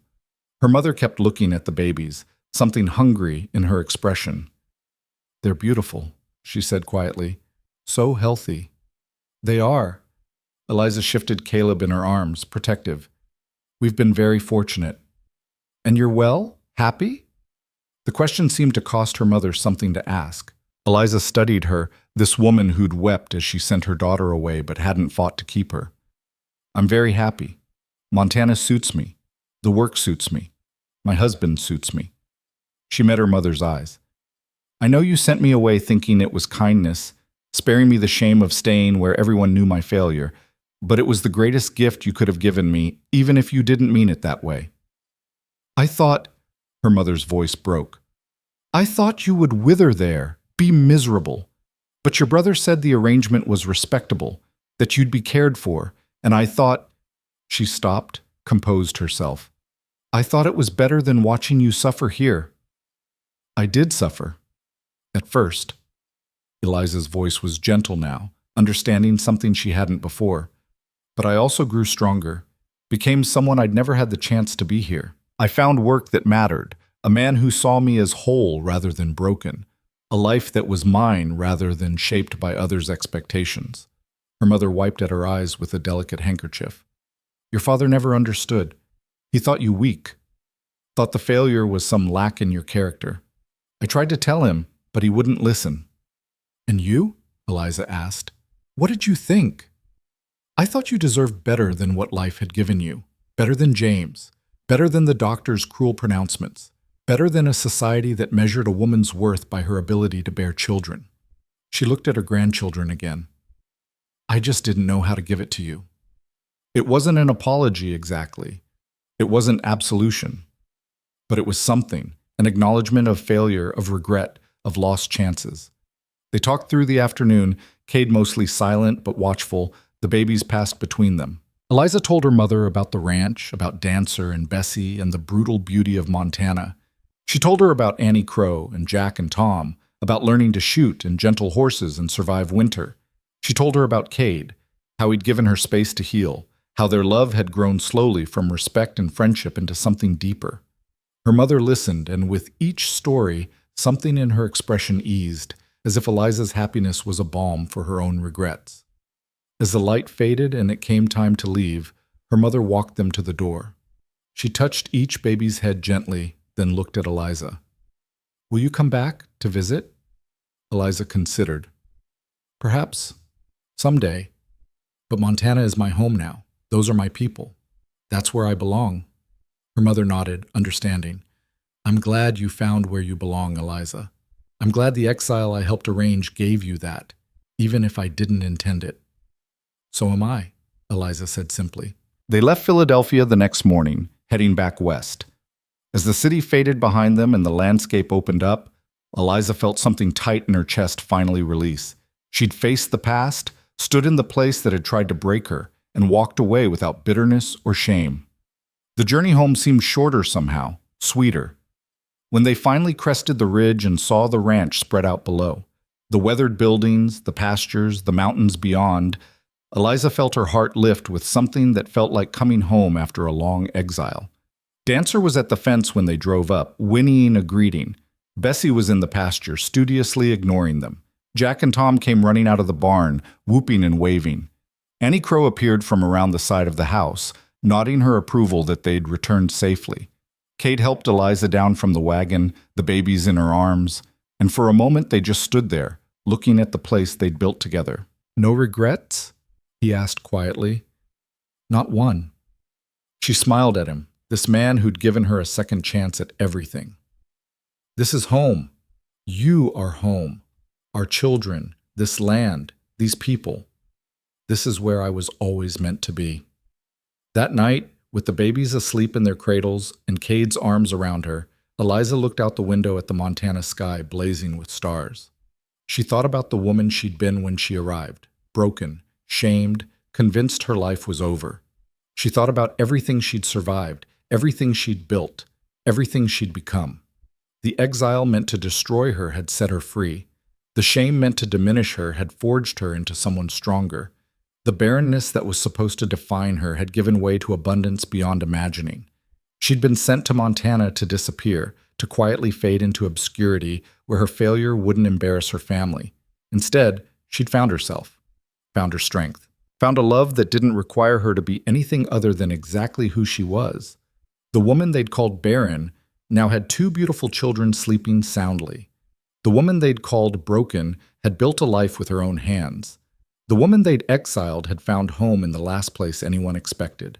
And in the finding, in the building, in the stubborn refusal to let others' judgments define her worth, Eliza had discovered a truth more valuable than any Philadelphia society drawing room could offer.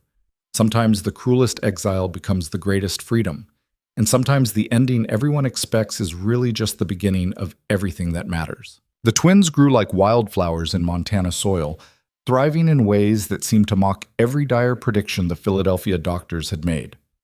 By their first birthday, Caleb was walking with the determined concentration of a tiny explorer, while Nolan followed days later with a reckless confidence that gave Eliza heart palpitations. They were into everything, curious and fearless, transforming the once quiet ranch into a place of constant motion and noise. Eliza had never been so exhausted or so alive. Her days were a blur of chasing toddlers, cooking meals, managing the household, and somehow finding time to help Cade with the ranch accounts. She fell into bed each night completely spent, only to wake hours later to the sound of one or both children needing something. It was relentless, overwhelming, and she wouldn't have traded a single moment of it. Cade was besotted with his children in a way that would have been comical if it weren't so touching. He carried them around the ranch on his shoulders, taught them the names of horses before they could properly speak, and spent his evenings on the floor building elaborate block towers for them to knock down with shrieking glee. "You're spoiling them," Eliza said one evening, watching him let Nolan help him with his paperwork by scribbling on the margins of ranch accounts. "They're 1 year old. They're supposed to be spoiled." He lifted Nolan onto his lap, pressing a kiss to her dark hair.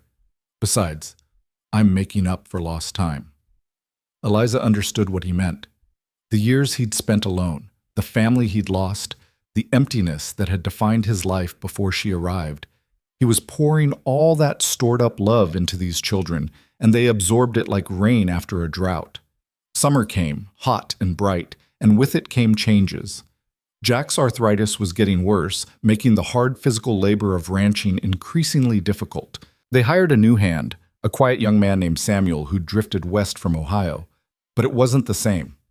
Jack had been there from the beginning, had witnessed Eliza's arrival and transformation, had become family in a way that went beyond employment.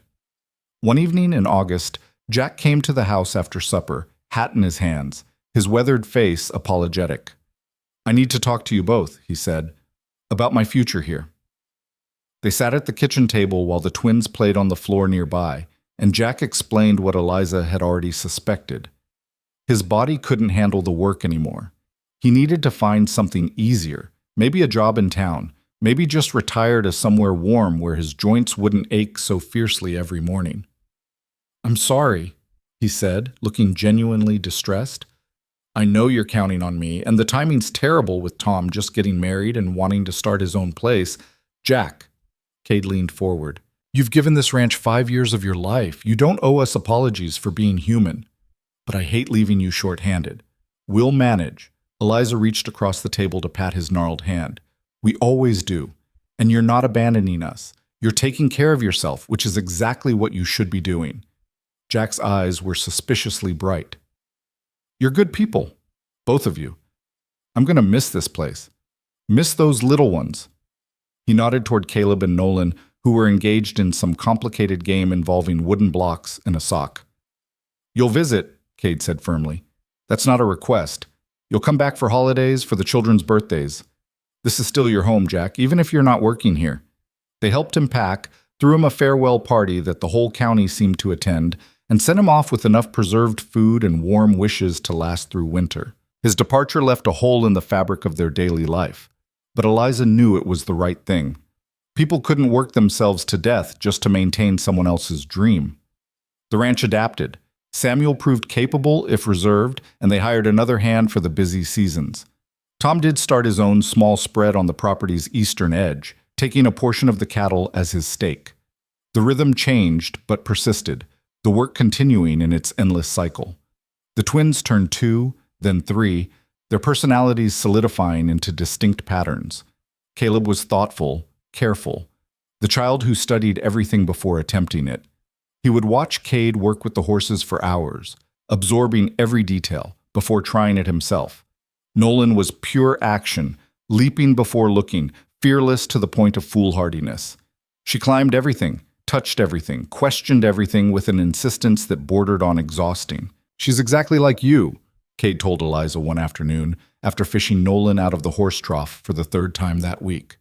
"I was never that reckless. You stood up to Bessie your first month here, knowing nothing about cattle. You gentled dancer when everyone said she was impossible. You traveled across the country pregnant with twins." He grinned. "You're plenty reckless, Mrs. Mercer. You just hide it better than our daughter does." Eliza couldn't argue with that assessment. Watching Nolan charge through life with absolute confidence, she recognized something of herself. The stubborn refusal to be limited by others' expectations, the determination to prove everyone wrong. The years spun out in a tapestry of seasons and small moments. Caleb's first complete sentence, Nolan's first successful horse ride. The year the cattle prices were so good they could finally afford to expand the herd. The brutal winter when they almost lost everything but somehow pulled through. Birthday parties and broken bones and the constant, relentless work that defined ranch life. Through it all, Eliza felt herself settling into a contentment she'd never imagined possible. This life was hard, unforgiving, demanded everything she had to give. But it was hers, built by her own hands, shaped by her own choices. When she looked at her children playing in the Montana dust, at her husband working the land he loved, at the home they'd created together, she felt a satisfaction that went bone deep. Annie Crow became an almost constant presence as the children grew, teaching them her language, her stories, her knowledge of plants and weather, and the land itself. The twins adored her, following her around like puppies when she visited, absorbing her wisdom even when they couldn't fully understand her words. "She teaches them things I can't," Eliza told Cade one evening, watching Annie show the children how to identify edible plants. "Things about this place that I'm still learning myself." "They're lucky to have her." He pulled Eliza against his side. "Just like we are." By the time the twins were 5, the ranch had evolved into something thriving and vital. The herd had grown, the buildings had been repaired and improved, and they'd built a small schoolhouse on the property where Eliza taught not just Caleb and Nolan, but several children from neighboring ranches. She'd never imagined herself a teacher, but she found she had a knack for it, a patience with children's questions that surprised her. The schoolhouse became a gathering place, a center of community. Parents would drop off their children and stay to talk, to share news, to build the web of connections that made isolation bearable. Eliza organized spelling bees and reading competitions, taught mathematics and history and geography, and watched the children's minds expand with the fierce pride of someone who understood the value of education. "You're building more than a school," Kate observed one afternoon, watching her prepare lessons for the next day. "You're building something that will last beyond us."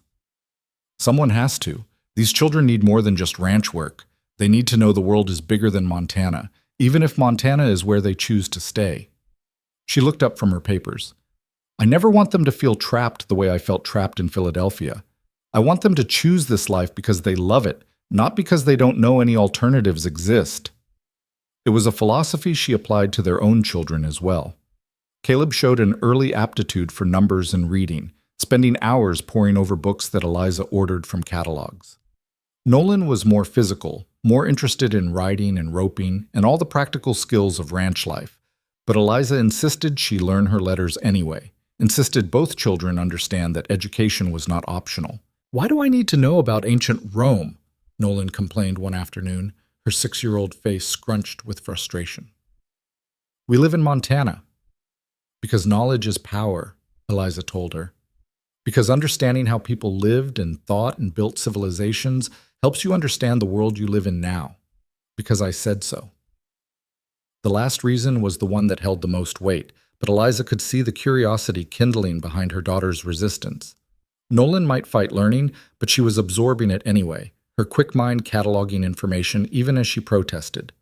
The years accumulated, each one adding its own layers to the foundation they'd built. The ranch prospered. The children grew strong and healthy.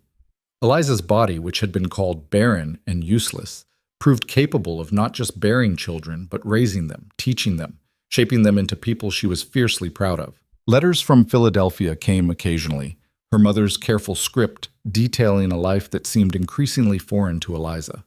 Her brother Thomas had married, produced heirs, taken over their father's business interests. Society continued its endless rounds of parties and propriety.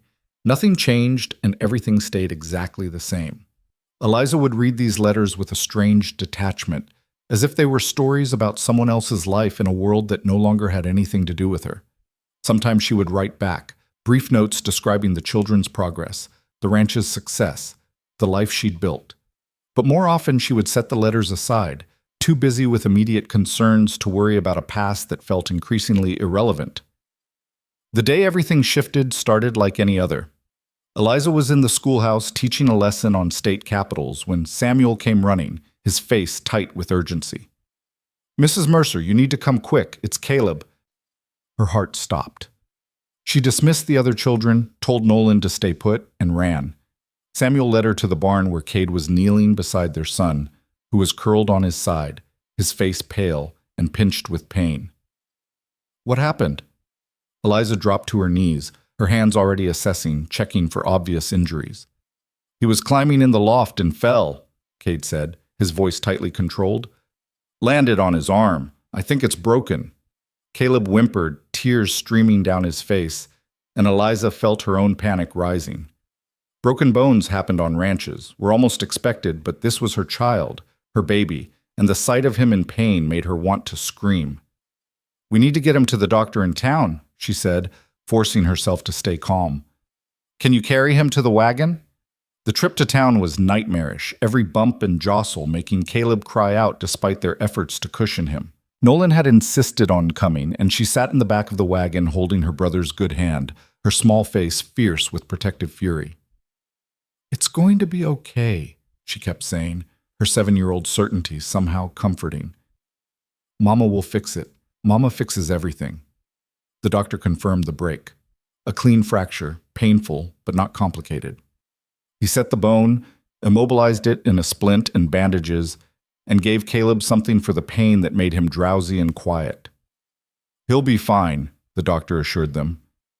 "Keep the arm immobilized for 6 weeks, and he'll heal up good as new. Boys are resilient." But when they got home and Eliza was putting Caleb to bed, he looked at her with eyes that seemed older than his 7 years. "Mama, am I broken now?" he asked quietly. "Like the doctor said you were broken?" Eliza's breath caught. "Who told you about that?" "I heard you and Papa talking once, about how people said you couldn't have babies, that you were broken, but you had us anyway." His good hand found hers. "Does having a broken arm mean I'm broken too?" She gathered him carefully into her arms, mindful of the injury, and felt tears prick her eyes. "Listen to me, Caleb. You are not broken. You have a broken bone, which is completely different. A broken bone heals. And even if it didn't heal perfectly, even if it left you with a weakness or a scar, that still wouldn't make you broken as a person." "But the doctors said you were broken." "The doctors were wrong. They looked at one thing I couldn't do and decided it defined my entire worth. But they were wrong, Caleb. I wasn't broken then, and I'm not broken now. I'm just different from what they expected." She smoothed his hair back from his forehead. "Do you understand?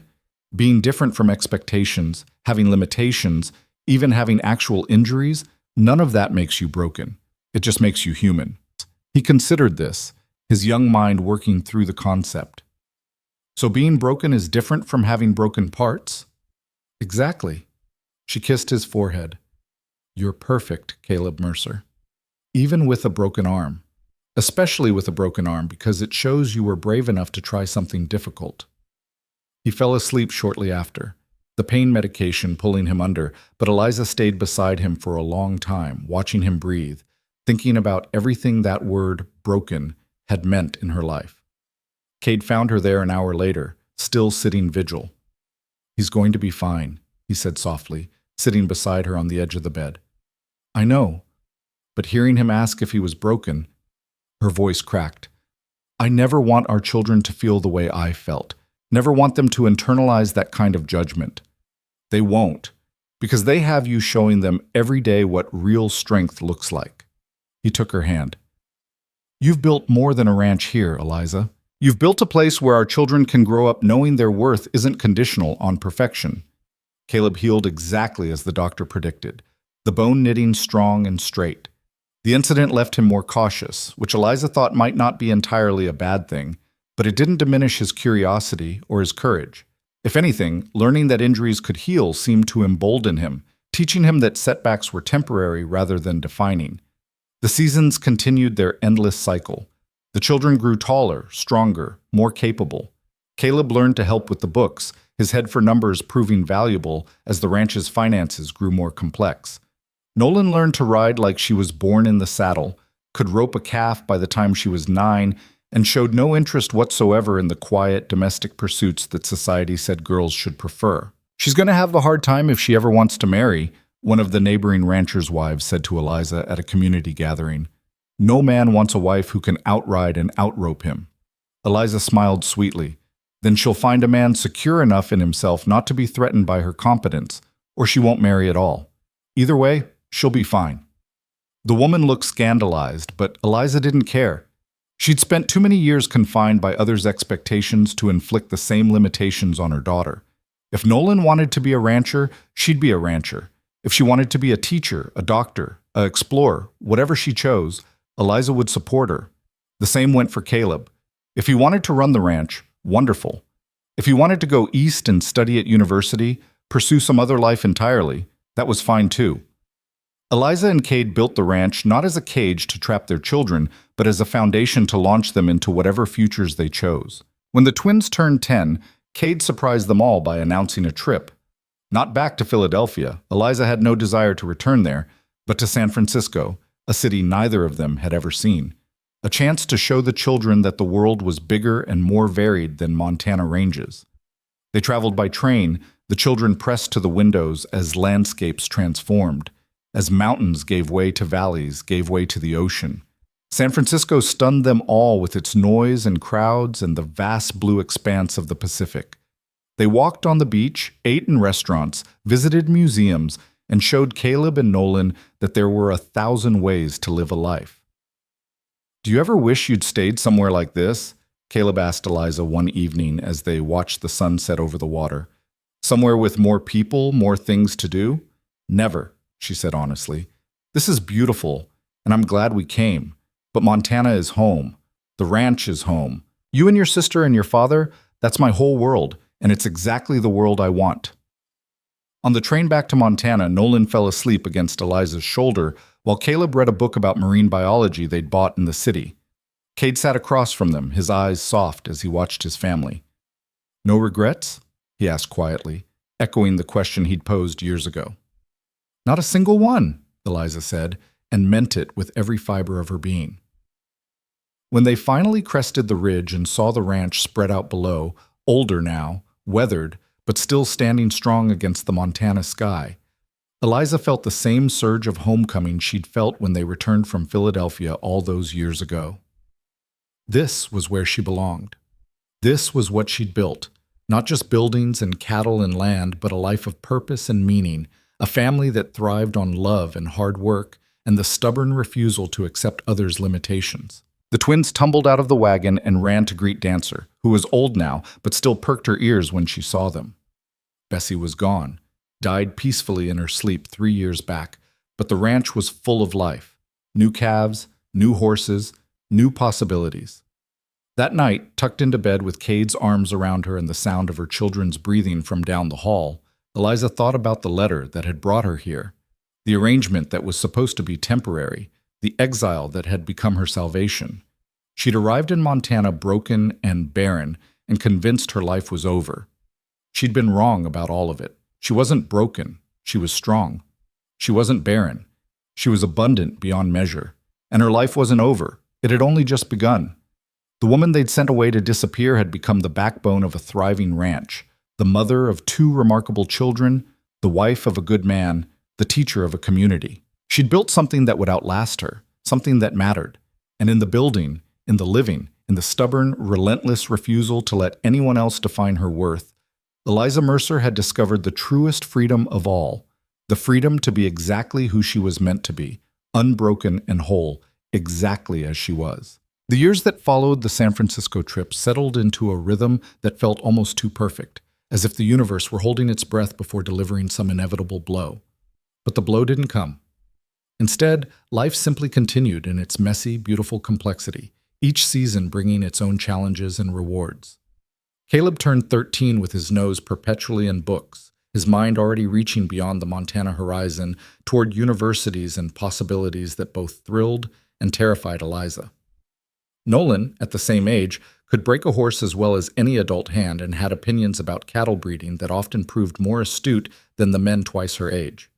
They were growing up, growing away, and Eliza felt the bittersweet pull of watching the children she'd born become people in their own right. It was a spring morning, the air sharp with the promise of new growth, when the second letter from Philadelphia arrived. This time, Eliza recognized her brother Thomas's handwriting, and something in the careful formation of her name on the envelope made her stomach tighten. She waited until evening, until the children were in bed and Cade was settled beside her on the porch, before opening it. The letter was brief, stripped of the flowery language their mother favored. Their mother had fallen ill, Thomas wrote. The doctors weren't optimistic. She was asking for Eliza, wanted to see her grandchildren one more time before the end. "You don't have to go," Cade said after reading it over her shoulder. "Not after everything." Eliza stared out at the darkening landscape, at the mountains silhouetted against the last light. "I know I don't have to, but I think I want to. Not for her exactly, for me. To close that chapter completely." "Then we'll all go, as a family." But Eliza shook her head. "No, the ranch needs you, especially with calving season starting. And I think I need to do this part alone. Well, alone with the children. They should meet their grandmother properly, understand where I came from so they can appreciate where they are." The decision made, they prepared quickly. Caleb was excited about seeing Philadelphia, about the libraries and museums he'd read about. Nolan was less enthusiastic but went along with the determined loyalty that characterized everything she did. Within a week, Eliza found herself on a train heading east with her 13-year-old twins, watching Montana disappear behind them. The journey gave her time to prepare what she wanted to say, to organize the jumble of emotions that her mother's impending death stirred up. Anger was there still for the years of judgment and shame, but so was understanding, hard-won through her own experience of motherhood, of the impossible choices parents sometimes faced. And underneath it all was a kind of sadness for opportunities lost, for the relationship they might have had if circumstances had been different. Philadelphia assaulted her senses with its noise and crowds, and the particular smell of city living that she'd forgotten existed. The twins stared wide-eyed at the buildings, the carriages, the sheer density of humanity packed into streets that seemed impossibly narrow after Montana's open spaces. Thomas met them at the station, older now, grayer, his expensive suit unable to hide the weariness in his eyes. He embraced Eliza stiffly, then turned to examine his niece and nephew with the assessing gaze of a man used to evaluating assets. "They look healthy," he said, as if he'd expected otherwise. "Strong." "They are," Eliza said, her voice cool. "Montana agrees with them." The house felt smaller than ever, darker, weighted with the accumulated grief of too many losses. A nurse met them at the door, her face professionally sympathetic, and led them upstairs to where their mother lay in the same bedroom she'd occupied for 40 years. The woman in the bed bore little resemblance to the mother Eliza remembered. She'd always been small, but illness had whittled her down to something almost translucent, as if she were already halfway to disappearing. But her eyes, when they opened and found Eliza's face, were still sharp, still unmistakably hers. "You came," she whispered. "I came." Eliza moved closer, gesturing for the twins to follow. "And I brought Caleb and Nolan." Her mother's gaze moved to the children, and something in her expression crumbled. So tall, so strong, like their mother. Caleb stepped forward with the careful courtesy Eliza had instilled in both children. "It's good to meet you properly, grandmother. Mother has told us about you." "Has she?" A weak smile touched the dying woman's lips. I imagine none of it was particularly flattering. She told us you did what you thought was best, Nolan said bluntly, her direct honesty making Thomas wince. Even when it hurt, that sometimes people hurt each other trying to protect each other. Eliza's mother looked at Nolan for a long moment, then back to Eliza. You've raised them well, better than I raised you, I think. You raised me the way society demanded, Eliza said quietly. I'm raising them the way life requires. There's a difference. They stayed in Philadelphia for 2 weeks, and in that time, something shifted between Eliza and her mother. The dying woman seemed determined to unburden herself, to speak truths that propriety had kept locked away for decades. She talked about her own mother, who'd been even more rigid, even more determined to force her daughter into society's mold. She talked about the limited choices available to women of her generation, how marriage and motherhood were the only acceptable paths, and how terrifying it had been to watch Eliza fail at the one thing she was supposed to succeed at. I thought I was protecting you, she said one afternoon when they were alone, the twins exploring the city with Thomas. Sending you away. I thought letting you disappear would be kinder than watching you suffer here, where everyone knew, where everyone judged. It was the best thing you ever did for me, Eliza admitted, though not for the reasons you intended. You sent me away to spare me shame. Instead, you gave me freedom. I see that now. The way you carry yourself, the way you speak about your life. You're not broken, Eliza. You never were. I just didn't know how to see it then. None of us knew, Eliza said gently. We were all trapped by expectations, by what we thought we were supposed to be. Montana taught me that those expectations were just stories people told, not truth, not destiny. Her mother's hand, thin and cold, found Eliza's. I'm proud of you. I should have said it years ago, but I'm saying it now. You took the exile I gave you and turned it into something magnificent. You proved everyone wrong, most of all, me. They talked for hours that day, and in the days that followed, untangling years of misunderstanding and hurt. It wasn't forgiveness, exactly. Some wounds cut too deep for that. But it was understanding, acceptance, a kind of peace that came from finally speaking truths that had been buried too long. Eliza took the twins through Philadelphia, showing them the world she'd escaped.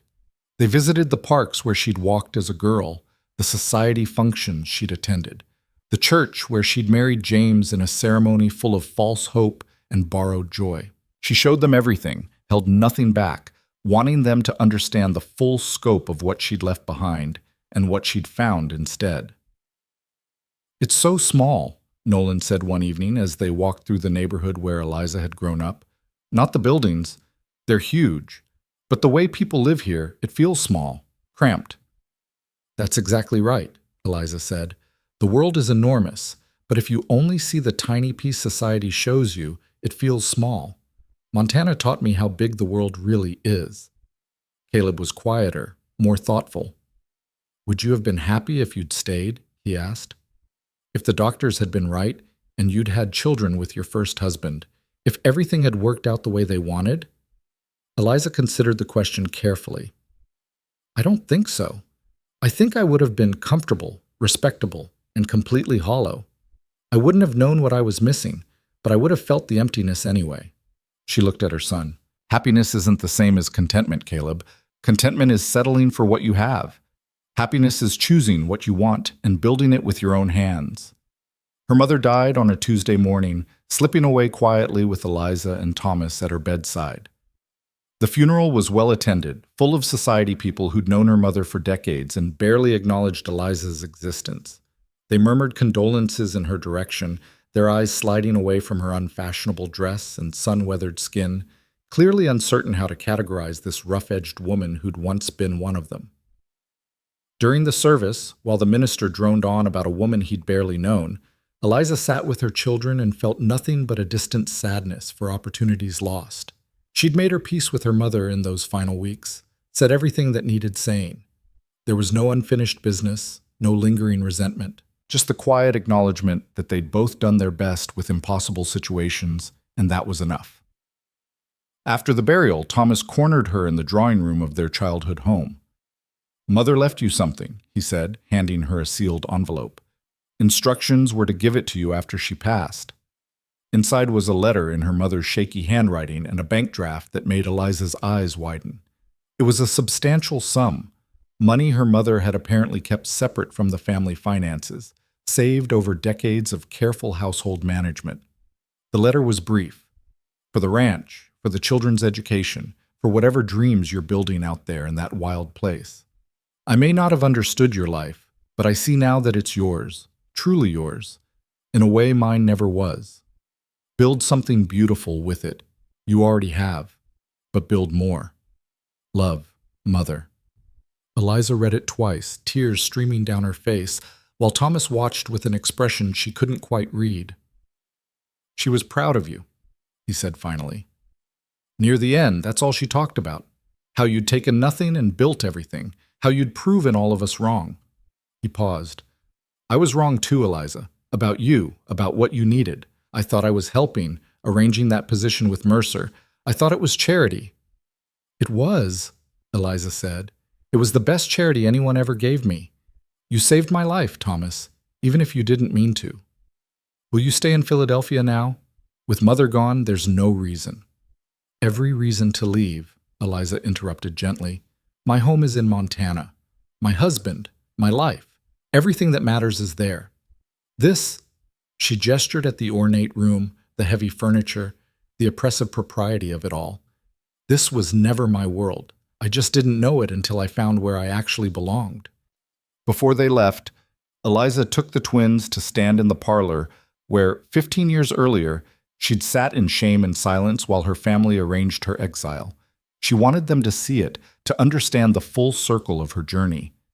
This is where it started, she told them, where I sat and let them tell me I was broken, useless, an embarrassment, where I believed them because I didn't know any better. And now, Caleb asked, now I know better. Now I know that the only person who gets to define my worth is me. And I'm teaching you the same thing, so you never have to sit in a room like this and let someone else tell you who you are. Nolan touched the arm of the chair where Eliza had sat all those years ago. I'm glad they sent you away, she said fiercely. I'm glad they were stupid enough to let you go. Because if they hadn't, you wouldn't have found Papa. We wouldn't exist, and Montana would have one less amazing woman making it better. Eliza pulled her daughter into a fierce embrace, this wild, bold child who would never sit quietly while others defined her. I'm glad too, she whispered. More glad than I can ever say. They left Philadelphia on a bright spring morning, the city waking to another day of routine and propriety. As the train pulled away from the station, Eliza watched it recede through the window and felt nothing but relief. She'd faced her past, made her peace with it, and was now free to fully embrace her future. The journey west felt like coming back to life. With each mile, Eliza felt the weight of Philadelphia's expectations lifting, felt herself expanding back into the person she'd become. The twins felt it too, growing more animated as the landscape opened up, as buildings gave way to fields, gave way to the mountains they called home. When they finally pulled into the station nearest the ranch, Cade was waiting with the wagon. His face lit up when he saw them, and Eliza felt her heart expand with a love that had only deepened over the years. He helped them down, embraced the children, then pulled Eliza into his arms and held her like he'd been holding his breath the entire time she was gone.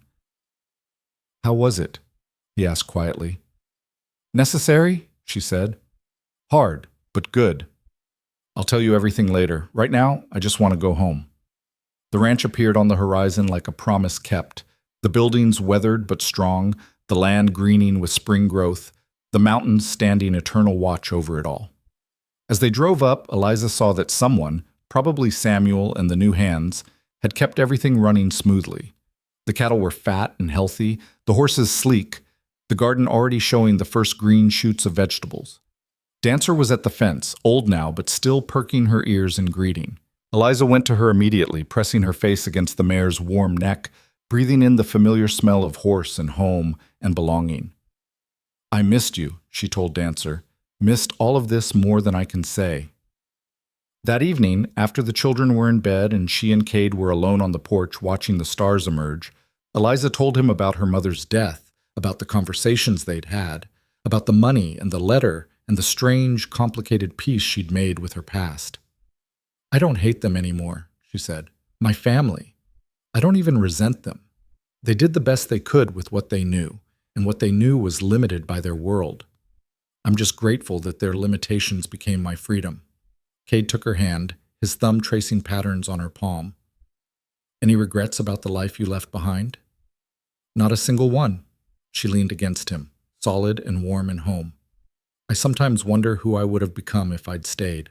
But then I look at what I have here. You, the children, this ranch, this life we've built. And I know that woman, whoever she might have been, would have been a pale shadow of who I am now. And who are you now, Eliza Mercer?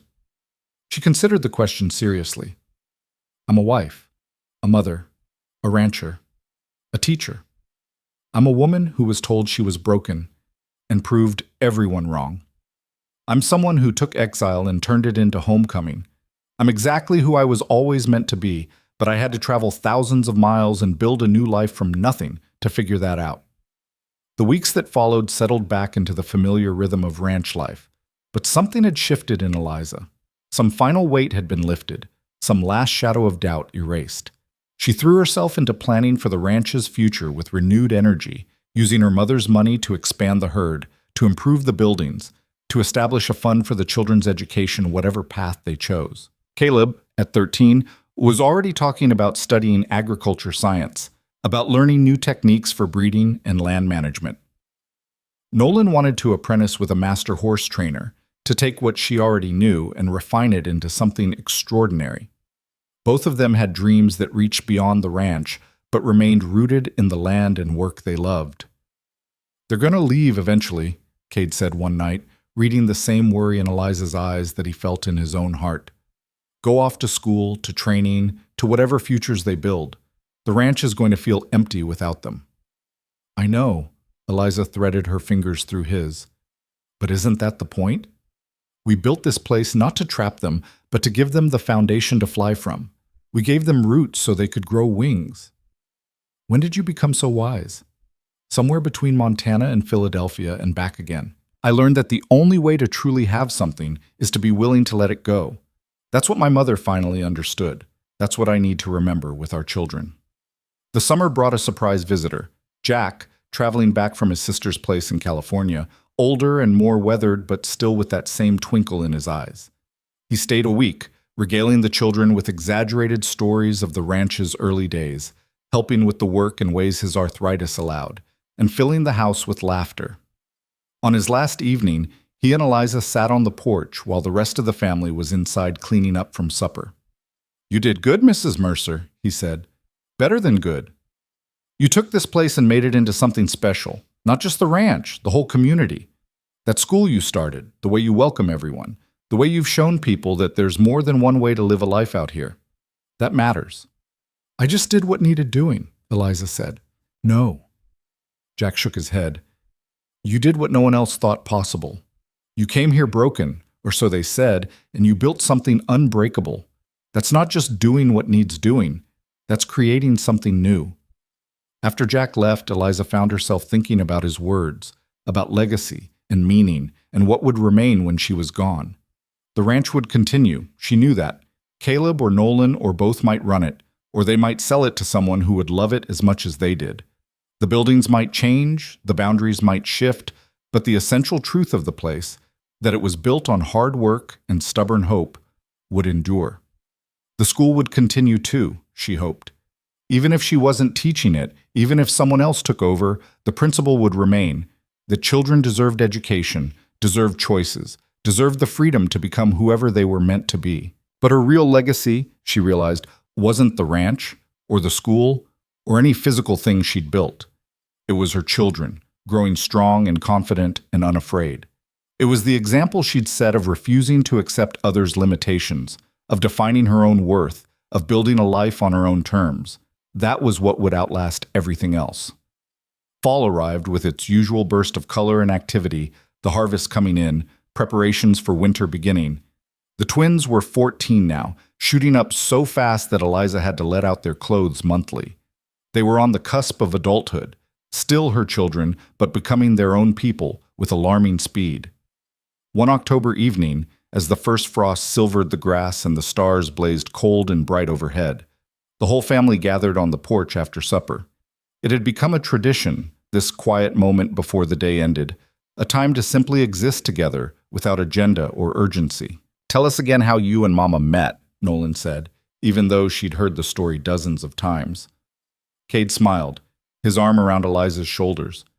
"Your mother stepped off a wagon looking like she wanted to murder someone, covered in dust and dignity, and I thought she'd last maybe a week." "I almost didn't," Eliza admitted. "Those first days I wanted to run so badly. Everything was hard and strange, and I felt so useless." "But you didn't run," Caleb prompted. "No, I decided to stay and fight instead. Fight the land, fight my own limitations, fight everyone's expectations of what I could or couldn't do. And somewhere in all that fighting, I fell in love with this place, with your father, with the life we were building." "Do you think you would have fallen in love if they hadn't sent you away?" Nolan asked. "If you'd stayed in Philadelphia and been happy there?" "I don't think I could have been happy there," Eliza said honestly. "I needed to be broken down completely before I could be rebuilt into something stronger. The woman I was in Philadelphia, she was too concerned with what others thought, too willing to accept their judgments. I had to lose everything to learn what really mattered." "What really matters?" Caleb asked. Eliza looked at her husband, her children, the ranch spread out below them in the darkness. "This, people you love who love you back, work that means something, the freedom to choose your own path even when others say it's impossible. That's what matters. Everything else is just noise." The conversation drifted to other topics: plans for winter, Caleb's latest reading project, Nolan's success in training a particularly difficult colt. But Eliza held on to that moment, crystallizing it in memory, knowing that these evenings together were numbered. Soon the children would be grown, pursuing their own dreams. The house would quiet, the rhythm would shift again. Life would continue its endless cycle of change. But for now, in this moment, everything was perfect. Eliza Mercer, née Harrow, the woman who'd been called barren and broken and sent away to disappear, sat surrounded by the life she'd built from nothing, and knew that she'd finally, completely, become exactly who she was always meant to be. The exile had become her salvation. The shame had become her strength. The ending everyone predicted had transformed into a beginning more beautiful than any of them could have imagined. And in the transformation, in the stubborn refusal to accept others' definitions of her worth, she discovered a truth that would echo through generations. That sometimes you have to be broken down to be built back stronger. That sometimes the cruelest rejection becomes the greatest gift. And that the only person who gets to decide your worth is you. As the stars wheeled overhead and the Montana wind sang its eternal song across the land she'd made her own, Eliza closed her eyes and felt nothing but gratitude. Gratitude for the exile that freed her. Gratitude for the man who'd seen her worth when she couldn't see it herself. Gratitude for the children who'd proven every doctor wrong. Gratitude for the hard, beautiful, impossible life she'd built with her own scarred, capable hands. She was home. She was whole. She was unbreakable. And that, in the end, was everything.